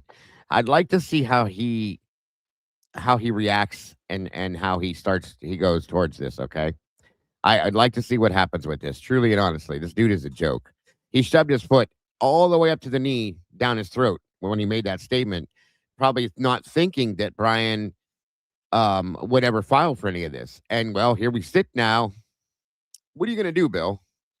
What are you going to do? So it says, yes, Bill Thompson plans to retire before his current term ends, although he has not set an exact final date. That's just coming from East Idaho News. Yeah. His current status is, like I stated, he postponed his retirement. He originally intended to retire at the end of 24. He ran for another term solely, like I said, to finish the Brian Koberger case, again, out of East Idaho News. Reassessing his timeline following the conclusion of the high-profile prosecution, he confirmed that he is actively reassessing his remaining time in office. Rather than serving out his full term through early 2029, he stated that he will likely step down early. And this is, again, while I was saying it's very that's a true. trick. It's very That's possible the trick. it's Where they very get somebody possible in, he may because- take a early retirement is what I was saying. So Oh, sorry. Yeah, no, I was just saying that's their trick. They retire early and then they get to pick who's their next person because they'll be like, oh, to substitute me till the next election is this guy. And then they get that guy in. And then when they have the next election, that guy's already there and he's had experience and they make him look good. well, here's the thing. But this was before the PCR was released, as Bubbles just said. So who knows what he's going to do? Is he going to stick around to stand guard over this since the PCR came out? Because I really honestly think that this guy was stable in we got him no matter what. And it makes you wonder, okay? And I hate to say this, you guys. This is when and why I started questioning the defense when all this stuff dropped. I told you guys, I'm not 100% ready to toss her under the bus, but I am very highly questioning the things she's done. And this type of stuff over here makes me wonder. Okay, if he's sticking around, possibly to protect the indictment or the conviction and all, and his plea deal and stuff like this, it makes you. We don't know yet. We're going to see what happens. Brian has to be approved for this first. I think he's going to wait and see what happens, and then we'll see what happens. But there will be no early retirement because just like I feel like with Judge Hippler, I feel that Hippler's going to approve this because he's already had his hands in it.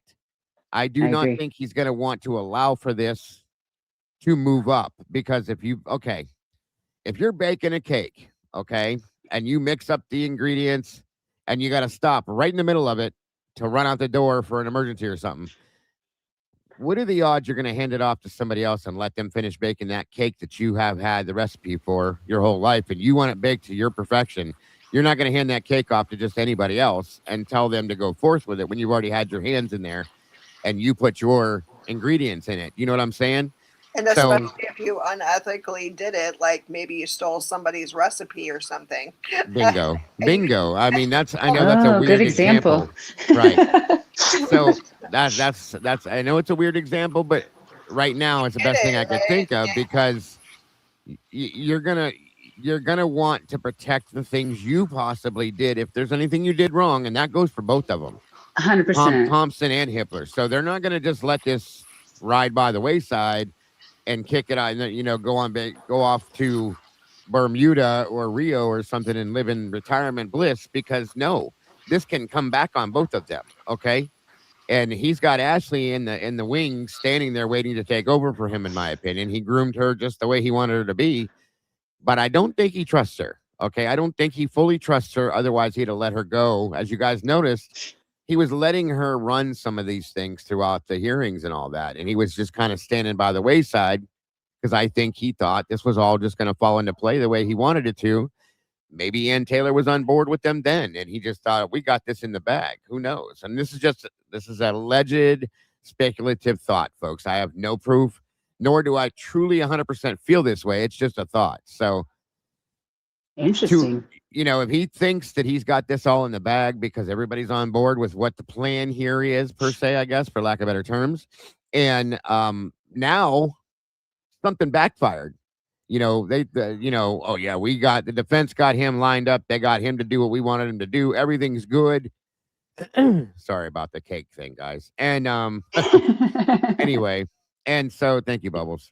And now all of a sudden, Brian did something they never thought he would do, that they were almost guaranteed he wasn't going to do. And he files PCR, and he's saying that he was coerced, cornered, and basically bullied into doing this and told to lie. Oh shit.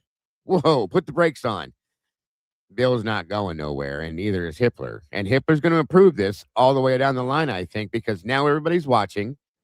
Hitler's had his dirty hands in the mix. He's not going to let the feds get a hold of this because if he denies it, the appeal goes through, and it'll be appealed until it gets to federal level. Absolutely. And if it gets to federal level and they get their eyes inside this and see that Hitler did something and Tom's, oh shit, can you imagine the shit that's going to hit the fan? That's not going to be good. I think shit's going to hit the fan anyways. Yeah, I mean, I agree, but inevitable at this point, honestly. I agree with that too. But if these gentlemen or these people, all of them involved, think that they can protect this, they're going to do their best to protect themselves, nobody else but themselves. Until they can't. You know what I'm saying? Yeah, so, you're totally. I know what you mean. Yeah, and totally. it says here to satisfaction with career. He noted that wrapping up the case allows him to eventually leave his 33-year career with a deep sense of finality and satisfaction. What a joke, Bill Thompson. Gross. Yeah, he's horrible. Thank you, Bubbles. That is gross. Because we know, guys, Bill Thompson, think about how many, if you look back at his track record, Bill Thompson did not take many cases to trial.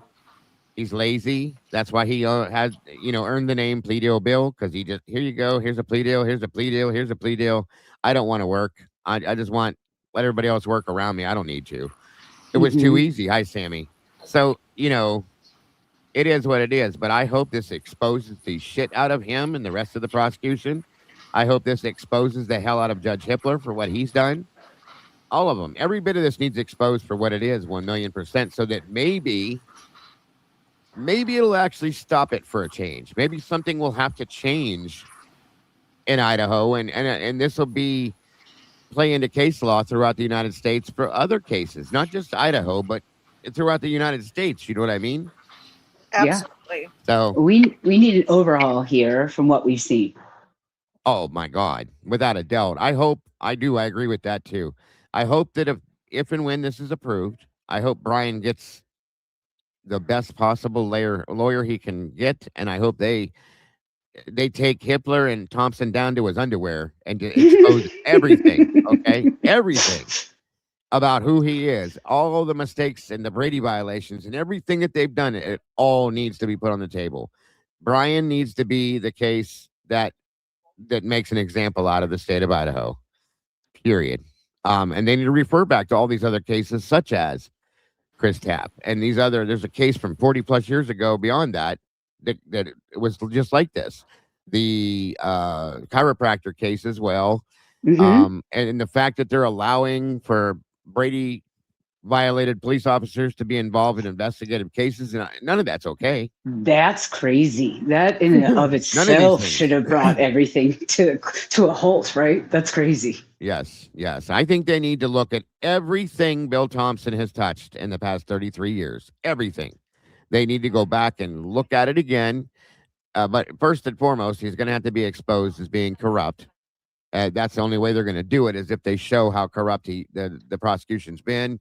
And if that's the case, then somebody is going to need to go and pull up everything he's ever touched. That's why I wrote that bill, or that email, I wrote the email to the Department of Justice and said, you need to look at all of this. And I did it. I sent it twice. They never responded. Nothing, which I didn't expect much. But I know I'm not the only one that did it. But the statement was, you need to go back and look at everything this man has touched. Okay? Everything. This is wrong. That is wrong. And I'm nobody. They don't care what I say. I get it. But everybody needs to know this is not okay. It's just not. You can't go on living your life and the lives of and everybody else in this state living their lives the way they do, thinking that we can just do what we want, when we want, how we want to do it, and because we feel like it, period. So it's The whole crazy to me. country, our whole country, Dago. We can't all, no one can. Like, this was the most biggest miscarriage of justice, for getting to Brian, and then everything we've seen, every document we've seen, all the back stuff we've seen, everything we've seen. I wonder if the FBI already knows.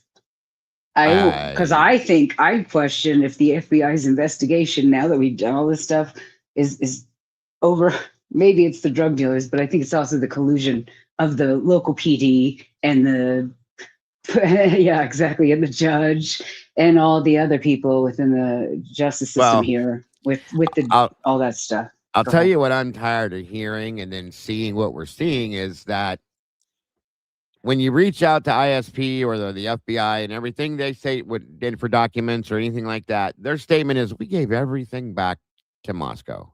Right. Well, then we find out Moscow has this awesome little Synology server that they've been storing shit in that they refuse to look into or to tell anybody about, and it's all probably the most important shit that we need to see.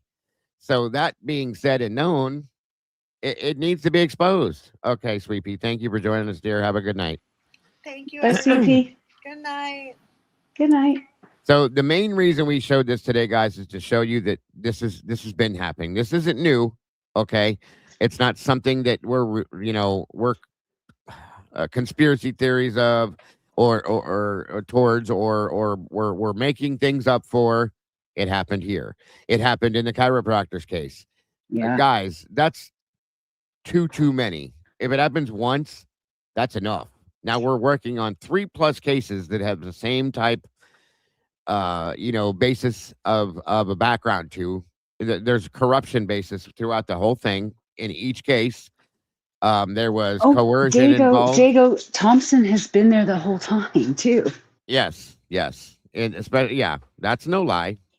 That's Latah County, but it's still. I mean, he's been there since the 90s, right? I mean, that's the 33 years. Yeah, that's a big problem. It's the whole justice system here. It's the whole justice system. It scares me. After everything we've seen, that file that Accomplished Day found, what'd you call it? I can't remember the name. It starts with a P. The Synology server. Yes, Synology. I keep seeing it and thinking of PSYOP. Why did they have to start it with a P? Why does it have to be like a word close to PSYOP?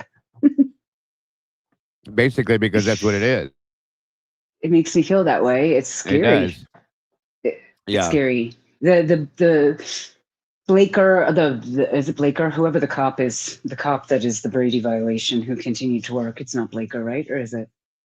No. Say that again. The police officer from the dentist or from the chiropractor. Sorry. The Brady violation. The ISP officer was Officer Tollefson. Okay, sorry, I knew it was one of them. And he was involved in this investigation as well.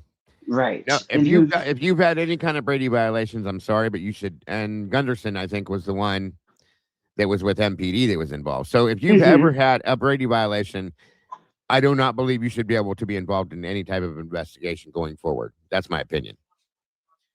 Wouldn't you respectively step back? Wouldn't that be the right thing to do? I would. If I've already been involved in something that I know people are going to look at me side-eye me because of it, I would just back out of it myself and say, look, I don't want to cause no shit here. I'm grateful you've kept me on as a police officer to begin with. Maybe you should find somebody else. That's what I would do. But these guys don't have any respect. They don't have any kind of morality, in my opinion, to do stuff like that. So whatever. They love the power. It has to get ugly and dirty before that'll happen. Right. And this is it. This is it, getting ugly and dirty. Whatever happens, whenever this paperwork we see today, tomorrow, whatever's going on, the next stages of this get ugly. It gets ugly. Yes, ma'am. You are absolutely correct. And it's sorry, but it's going to get ugly. It's going to get ugly. It needs to get ugly, and it should get ugly because they made it that way. So be it. I'll step down too, so you can close out your show, Dago. Are you done? Yep. Are we done talking about that? I meant, at least. I like the Idaho stuff. I love ducking in when we talk anything Idaho. Sorry. No, you're fine. You're fine. This is all what it's all about. Like I said, the Paralells is the reason why we're doing this today. Because you're still going over Paralells. Oh, there's probably more, and I didn't see them. What else do you have? There's so many of them, to be honest with you. 1 second, please.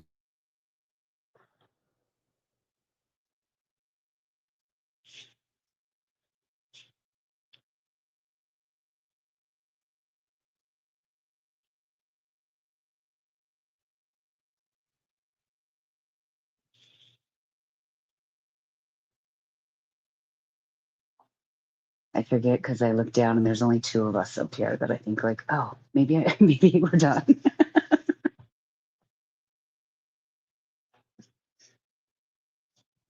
So, sorry about that. My son interrupted again. I don't understand how anybody that works within the Department of Justice can look at. I mean, they should have to review the Can standards. we step back to that, Dago? Because I think when you tell me you sent that to the Department of Justice, okay, I think that Homeland Security, all this stuff, has already seen all this. The president sent Hitler a letter. You see how good that did. And it did, actually, what I think it did was wink, wink, handshake, handshake. This is part of our commerce. It's a good way to put it. That's a real good way to put it. I do think the drug trade is part of our commerce. I agree. I truly agree. They won't ever admit to it, but they support it. We know they support it. If they're not doing it. That's a whole different show, Sophie. Sorry. No, it's okay. It's okay, but it's a whole different show because there's a lot of things that point to that. Okay, and I have no doubt in my mind it is part of our commerce and it is run by our government without a doubt. It is what it is. That's just something they've been doing forever. So, and it's kind of like what I thought about, like when I moved here. So that case had just happened. So that girl had just been murdered. I moved here 2 months later to go to college. And this woman had just been murdered. So it was in the news still. Everybody knew about it. And I think that this I found when I was 18 years old about the FBI's investigation of the drug trade here. Because of going to, and I don't know, I'll be honest, I don't remember if it was because I went to school with people in different aspects of the university. Like I knew people with the, president of BSU and all the silly things within the school, like different people I met over the years, or if it was because I was in the criminal justice department and it was just things that were intertwined with learning about career movement forward, like when you take the careers class in college, stuff like that. I can't remember why or how I even heard of it, but it's known. If you ask somebody here, they would know. And it's generational at this point almost. Yeah. It's kind of frightening. And it was kind of like I had read an article recently, I'm not going drone on for you now. I read an article recently about how the area where Coeur d'Alene is now being like called like, that is where you can go. That's where you go if you're the white scary man. That's where you can Yes, go. That's yes, where you go yeah, hide out now. Coeur d'Alene, Idaho, which is super expensive. Oh yeah, super expensive to live there. right. And then and part of that article was talking about how that area was a bastion for people right after the Civil War. And I believe we talked about this a couple of months ago, maybe, about how maybe it's been there that long. I can't remember, somebody in chat, or if it was you, Dago, where we said, maybe it's been that long. Maybe it's always been that way, whatever. And then when I read that, I thought, oh my God, yes. Oh my God, yes. That's insanity to me. I could, as a citizen here, you guys, everything that we've seen in the last probably week, 2 weeks, maybe just a week. Yeah. I can't wrap my brain around it. I honestly can't wrap my brain around it. I haven't been able to wrap my brain around 4 years of this, Jarby. It doesn't make any sense. And I have a thing I did beforehand that I wanted to discuss with you guys after we went through the whole Chris Tapp video and everything. I thought this was kind of important because some people don't see clearly all the parallels, okay? And it's hard to explain some of them. So I put together a whole thing of the exacted parallels that are between the two cases. And you'll be surprised when I read some You're of these. You may not even awesome. realize. Thank you. That's awesome. It's a little bit easier to do it that way than to try to separate each and every one of them. So, yes, there are definitely some striking parallels between these two cases, especially now that Brian is trying to withdraw his guilty plea. There's also one enormous difference, of course. Chris Tapp was ultimately proven innocent by DNA, and the actual killer was identified. Brian has not been exonerated, so we have to understand that. And his current claims remain still allegations to this point. But here's the parallels that I think are at least the most worth discussing at this point that we've seen. Both are Idaho murder cases involving young victim killed with a knife inside their homes. Angie was 18, stabbed and killed in her Idaho Falls apartment in 96. The 4 university students were 20, 21, and were stabbed to death inside the King Road home in Moscow of 22. We know this. Also, the death penalty became a very powerful part of both cases. Tapp was threatened with execution during interrogations, according to the Innocence Project, and the investigators used the possibility of severe punishment while pressuring him to cooperate. And again, what do we know? At least an allegation by Brian is what they threatened him with the death penalty. They scared him with that. So there's that too. And then it says also, Koberger's 25 plea agreement removed the death penalty in exchange for guilty pleas and the 4 consecutive life sentences. Now, in his 26 post-conviction petition, he alleges that fear surrounding death row was one of the things used to convince him to plead guilty. So, again, some of these are things people may not have remembered as we're watching this, okay? Moving on. This may be the closest parallel. This is the one I thought was the most interesting. Both men ultimately claimed that they were induced into making a false admission. Tapp initially denied involvement, then confessed after lengthy interrogations. Experts later concluded that police had fed him crime scene information and used psychologically coercive tactics. Brian Koberger is now claiming that his attorneys gave him bad advice and false promises, and that he was effectively convinced to make a false plea confession. That claim has not been proven as of yet, but I'm pretty sure we all believe it. And it contradicts what he told the judge when he entered his plea. So we'll have to see how that plays out. And if it does play the way we think it's going to, oh boy, that's going to line right up with that same parallel, okay? We're already pretty much there with that one, but let's verify it. Also, in both cases, the question becomes, does an admission outweigh the physical evidence? That question turned out to be critically important in Chris's case. His confession sounded incriminating, but his DNA did not match the biological evidence from the crime scene. Authorities nevertheless prosecuted him and convicted him. Eventually, genetic genealogy identified Brian Drips, whose DNA matched directly. Drips confessed then that he said he acted alone and did not know Tapp. There is a fascinating inverse parallel in the Idaho 4 case. Prosecutors say that physical DNA evidence actually supports Koberger's guilt. DNA identified as Koberger's was recovered from the knife sheath found at the crime scene. A defense scene reconstruction report also documents additional partial mixtures on other sheath areas that were insufficient for comparison, conveniently. Mm-hmm. So in Tapp's case, the confession pointed towards guilt, DNA pointed away from him. In Koberger, he now disputes his guilty plea. The prosecution's DNA evidence points towards him. This is going to be a little bit, the parallels will be a little bit more evident if and when Brian is approved for the PCR and all that stuff. I'm just saying for now, I think it's kind of interesting. Both cases, or I'm sorry, that distinction is huge.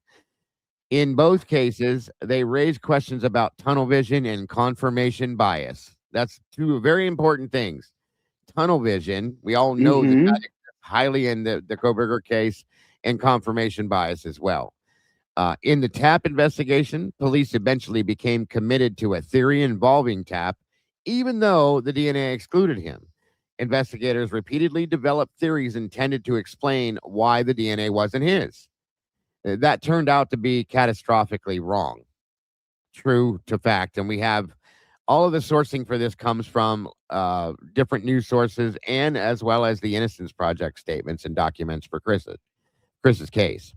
That makes a legitimate question to ask when examining the Koberger situation. Did investigators continually test their theory against contradictory evidence? Did they begin interpreting later evidence through the lens of an already selected suspect? Ding, ding, ding, ding. Wow. Okay, there it is. Now, sorry about that. 1 second. Where the hell did I just lost myself? So much to read. Hold on a minute.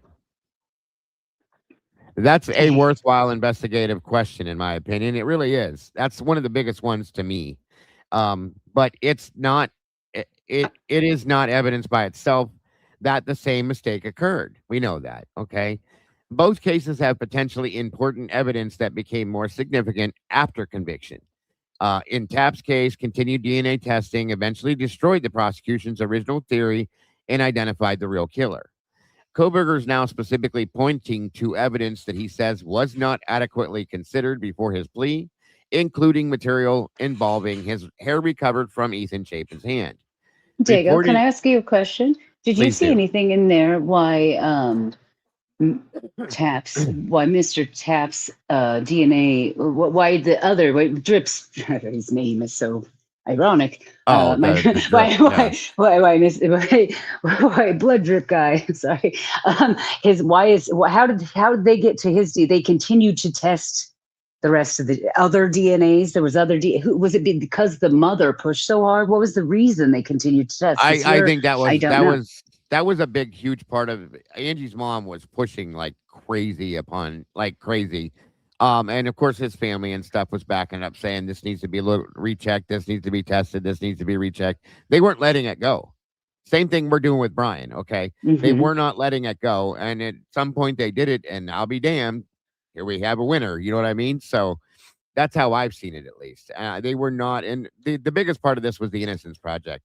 They stepped in based on what they were told. Angie's mom got them involved as well, so on and so forth, and pushed until they got what they wanted. And I'll be damned, here we go. They proved it. So, and that's what we need to happen.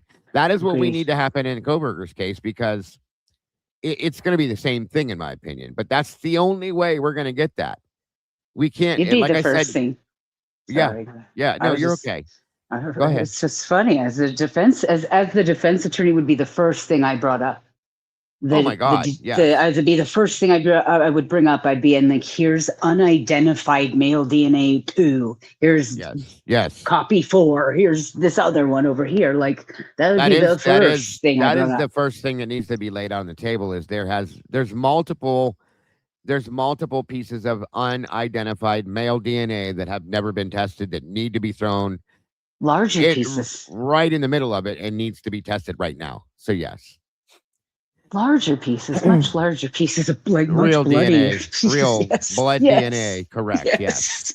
So that's a big deal. That is a huge deal. Hold on a minute here.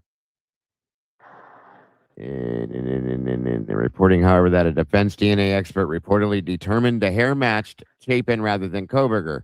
I don't. That's in my opinion, that is a faulty statement. That is not true. That was a could be situation, but What I don't think hair? the hair that was The, in Ethan's hand.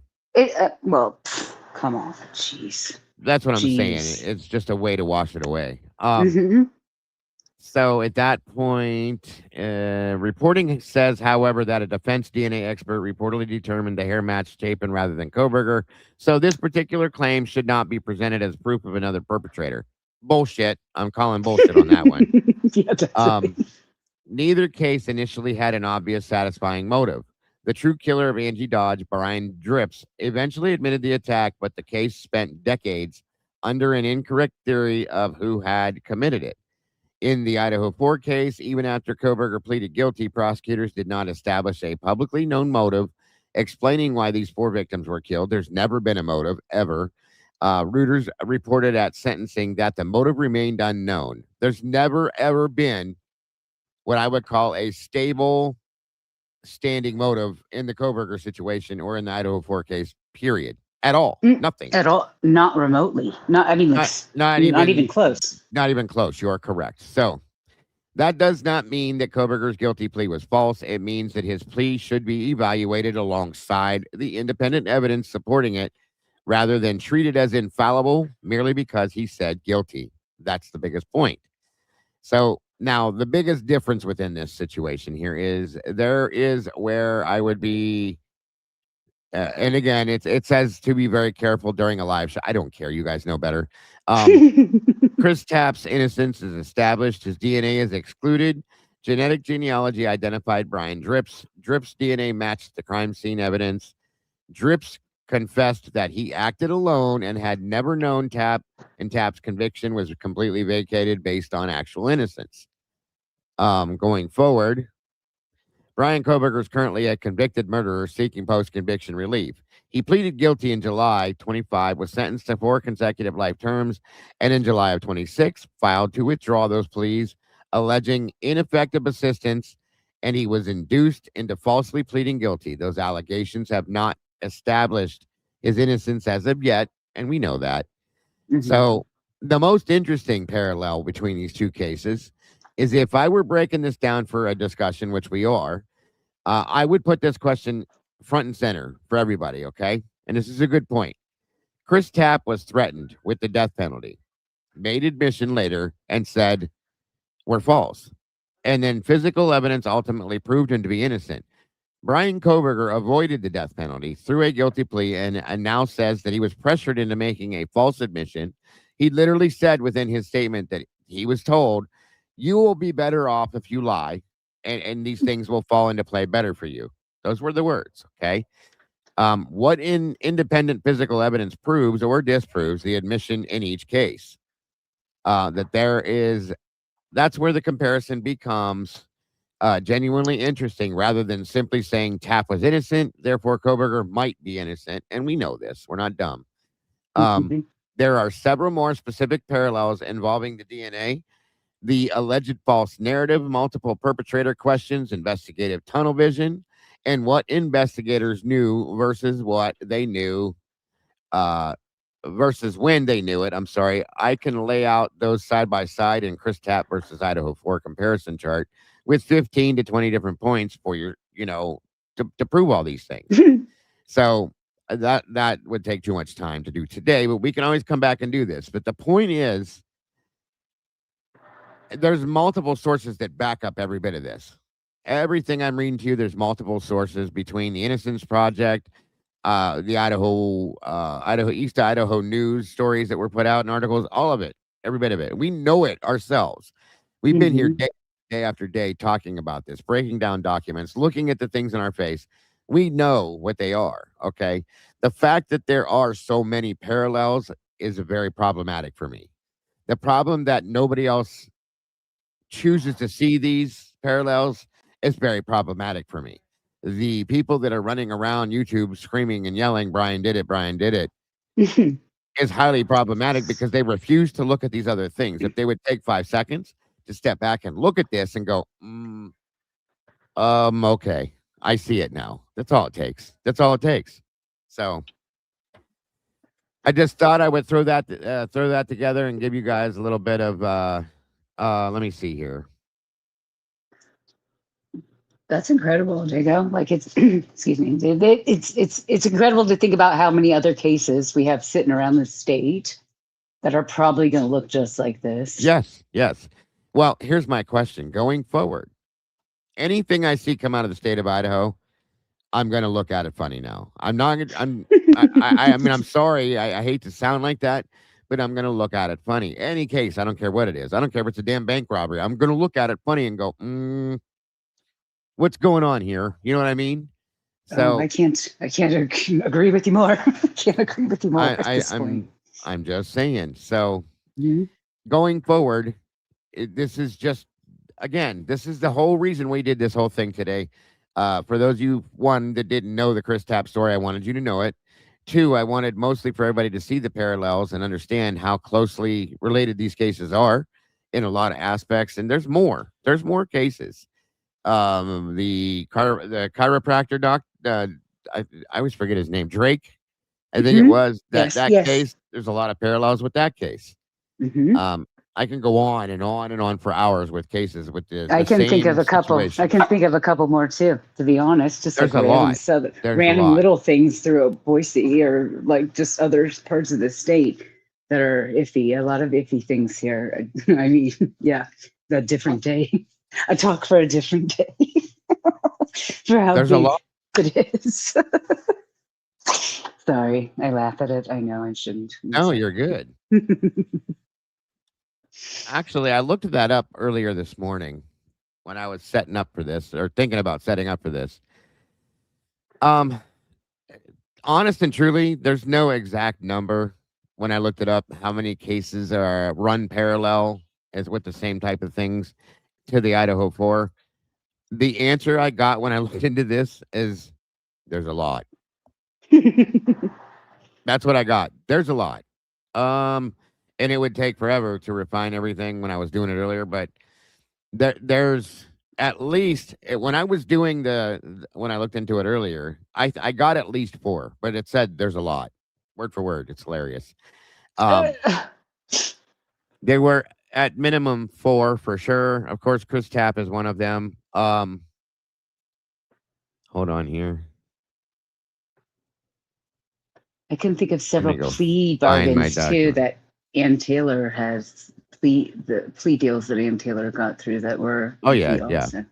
There was the Angie Dodge Chris Tapp case, of course, from '96. We know there was the Grown family, Joseph Duncan. God, County from 2005. Yes, that one's horrible. Oh, jeez, that was pretty strong. Parallels: the intruder enters a residence, attacks multiple people in the home. The victims were attacked during nighttime hours, and some household members survived the initial attack. Intense multi-agency investigation. Sound familiar? Okay. The Kellogg quadruple homicide in 23. Four people were murdered inside an Idaho residence, northern Idaho. One alleged perpetrator, 4 first-degree murder charges plus burglary.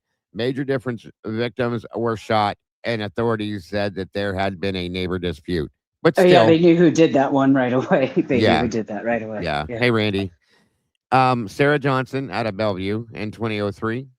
There's moderate parallels that one. It's not so big, but multiple victims killed inside their home while another household member survived. Questions surrounding this was in Bellevue. Bellevue. Okay, 2003. So there were a lot of questions surrounding the survivors' accounts, DNA fingerprints, unidentified third-party evidence forensically, and later requests for additional DNA testing. Sound familiar? And of course, the Darylyn Johnson, Charles Fain in Nampa in 1982. That was the older one I was telling you guys about. Moderate to forensic parallels for sure. Questionable forensic evidence helped convict the suspect. Death penalty. Later DNA testing excluded him, and an alternative perpetrator was eventually identified. Sound familiar? Oh my gosh. And of course, you guys, we talked about this one once before too. The Robin Rowe case out of 92, in Mhm. 92 from Boise. Mhm. Multiple people were killed while inside their residence asleep.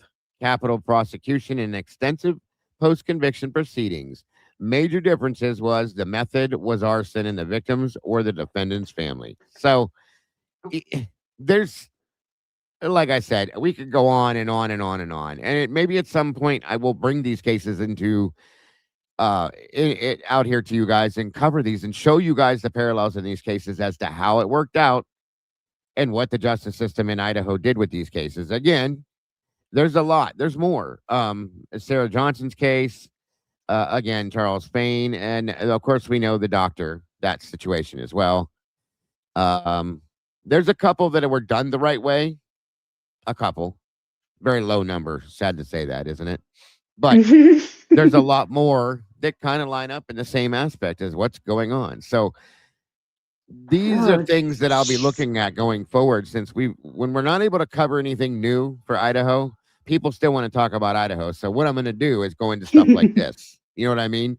And show you guys how we can relate to Idaho, and maybe some of these cases, that we're unsolved or have some weird shit going on, and we can look at it and take another look into it and say, hey, this needs to be looked at again, or something in that aspect is all I'm saying. So that's the point. Nobody looked at the gem state for anything ever. All they think is potatoes. Nobody looked this direction ever until Moscow. So bring it. Finally look at this. Finally check this out. The one that I've always been interested in was the Kellogg and the Joseph Duncan cases. Both of those were pretty bad. So the Stoddard case, I do know about that one, to see what is possible with good. That's a good idea, which he has. The Stoddard case was done. Yeah, the Stoddard case was done right. So we could always pull that up and go, okay, guys, this is what should be done, how it should be done, and what we should be looking and seeing, and we're not. We're looking and seeing this stuff instead. So yeah, that's a good idea, Witchy. We may do that. Robin Rowe, I think I know. You do. Well, that was the man they just tied to murder, and then they didn't work. That's how they changed the death penalty here. Right. She's being sarcastic. She definitely knows that case. Oh yeah, she's talked about it for a long time. She was here. She was probably here. I had a thought process of that too. I forgot earlier when you were talking about Brian. Right. They changed the death penalty to firing squad while he was in jail. Yeah. You guys, it wasn't he can like talk himself into being scared of that, being in a cell for a couple days. Like, listen, if you guys, since we're called pro burgers, okay, even though we're truth burgers or truth seekers, whatever the hell you want to call us, what I want you guys to start screaming and yelling about the most going forward here, one of the biggest things because I'm going to do it. They put a burglary charge on a man who they claimed they never put in the house. And people still think he's guilty. I want to understand. You're laying a burglary charge on a man who you said was never in that house, that you couldn't prove he was in that house. I want to know what the fuck you were smoking when you laid that charge out there, knowing that you would never put him in the house, but you're going to give him a burglary charge. Okay. Dago, clearly it's meth. I mean, it must be. Are you watching this? Clearly it's meth. It must be. It must be, because that is one of the most, when that finally clicked for me the other day, I went, wait a minute. They filed a burglary charge and put it against this man. And then at the same time said, we can't put Brian in that house. So what did he burgle? Your asshole? Come on. It's gaslighting. It's all gaslighting. It's insanity. It's all like gaslighting us. It is. And excuse my language, but it pisses me off. So I say ignorant things when I'm irritated, and it very highly irritates me. They have gotten away with filing a burglary charge on a man who they claimed did not go in that house. You're a joke. You're a joke. So it is. It's insane. It's part of the wrap around the brain thing. Like, it just can't. All of it, Dago. All the parallels, all of this. Yes. It's nuts. Yeah, Tomboy knows the Robin Rowe situation because she was related. Sadly. It's that. I forgot which one it was, and then I saw that. Sorry, I forgot what it was. I don't usually say that or put that out until she does because I don't like to put her business out. But when she claims it, I will go behind her then and back her up. So yeah. She's told me that, and I should have remembered also. Yes. She But I said, mean hold on, the that was burglary charge was what got them the death penalty felony entering in order to commit another felony. Right. I don't care. The point that I'm making with it is the fact that actually she's got a good point. That's that you said you couldn't put him in the house. So that, in my opinion, alleviates it all. It shuts it all down. If he was not in that house, according to you, none of that exists. I'm done. Just saying. It's a weird bow to wrap around that, isn't it? Oh, a very weird one. Very, very strange. And they've gotten away with it to this point. I'm good. I'm good. I'm good with your bullshit. I'm good with your lies. And I like the way she put it too. The burglary charge was what got them the DP felony entering in order to commit another felony. But he wasn't in the house, so none of that should exist. It erases it. It erases it. What he burgled? What was that? What did he burgle? Like I said, he must have burgled their asshole because he didn't burgle the house. He wasn't in it. There was no way he was ever there. Maybe Siren can place him someplace else. Exactly. Thank you. And Cy can put him anywhere. He's magic, you know. Good old Sly Prey at his best. Yeah, the burglary charge requires him in the house. Amen, Witchy. Thank you. That's my biggest issue. And I want them to explain how you're going to charge a man with burglary if he was never in the house. How did he do it? Did he use the Jedi mind trick and steal things that way? Was it that? Is that how it worked? He killed him with AI from his house. That must have been it. It has to be because it's at this point it's stupid. And Bill Thompson again not only did he put foot in mouth, he shoved his whole fucking leg down his throat up to the knee, in my opinion. Okay, at the end of that case when he said that they couldn't put Brian in the house, you have screwed yourself upside down now, sir. I want to see how you're going to get out of this one. I mean, try to erase that from that's on the court website, right? That video. They try to erase it. I'm sure it's got to be taken down by now. But I mean, it's on in court record. I'm sure that's what the attorney was pulling up. I guarantee you that's what the attorney was pulling up. I can agree. But anyway, I'm done with my rant. I'm just highly irritated and stupefied that these things are just happening. Okay. And hopefully we will actually see some real justice come. But again, the reason why I wanted to show you guys again was to show the parallels, to show that this isn't the only case this has happened in. For those of you that aren't familiar, thank you, Witchy, for that. Burglary charge changed. I'm sorry, Berg changed D&B from witness status to victim. Yes. There's another reason I think they tried to do that, because otherwise people were going to continue to victimize the victims. Sit down and shut up, please. It's so ridiculous. So yes, thank you, Witchy. Good point. And thank you very much for the super chat, Witchy. You're awesome. It's just ridiculous, guys. I am so tired of this stupidity, this ignorance, and the fact that they think we're this dumb. That's the thing that bothers me the most, I think, is that they think we're this stupid. Yes, me too. That's the part that drives me insane to watch. Like, I love that you want to talk about this stuff because I don't see it. I don't think about it. I've seen all these cases happen, and the parallel things never cross my mind. Yeah. Never crossed my mind, Diego. And I know it. I know it. I should have known it with the Drake case. I should have thought about it more with the Drake case. Amen. Amen. And yes, Witchy, witnesses don't get restitution. For what? Because they saw something? Do they need new scleras put in because their eyes got burnt? Come on, what the fuck? Let's make some sense here. Let's make some sense. It's dumb. Anyway, sorry. Anyway, you guys, that's going to do it. 3.5 hours in. I'm sure you guys are tired of my big mouth running, and I really appreciate you joining me for this. I thought this was a great show, and it was a very interesting outlook on this situation.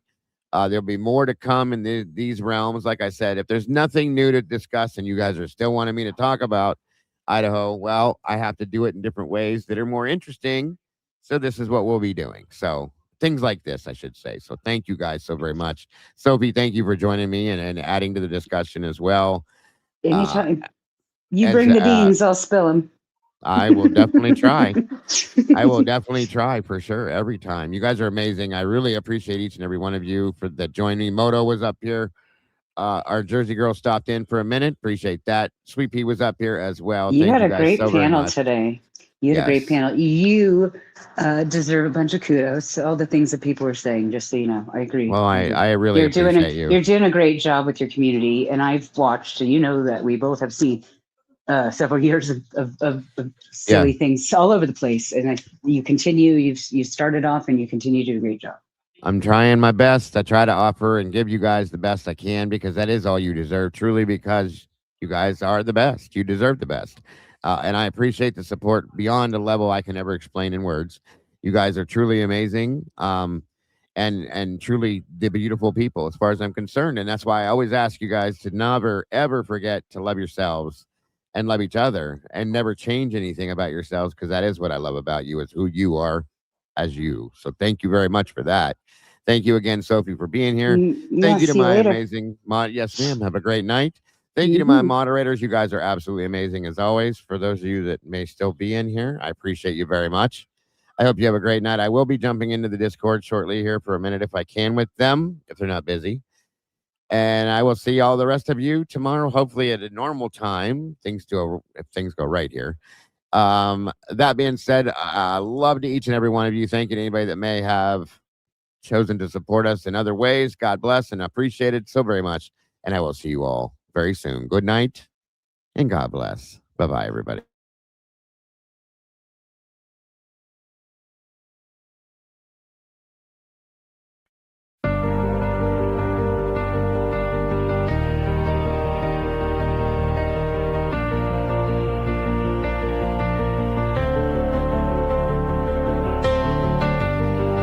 The coffee's cold, the final stain. We laid the map out in the pouring rain. No hidden corners left to creep. The dark truth woke while the city was asleep. The evidence lines up straight and true. A perfect picture of what they chose to do. The quiet street erupts in flashing light. A reckoning delivered in the night. SWAT serves the warrant, loud and clear. The sound of justice, the only thing we hear. At the TruCrime Cafe, we watch the suspect finally pay. The dark truth is backed and signed and sealed. The wound is closed, the name is finally healed. It's finally healed.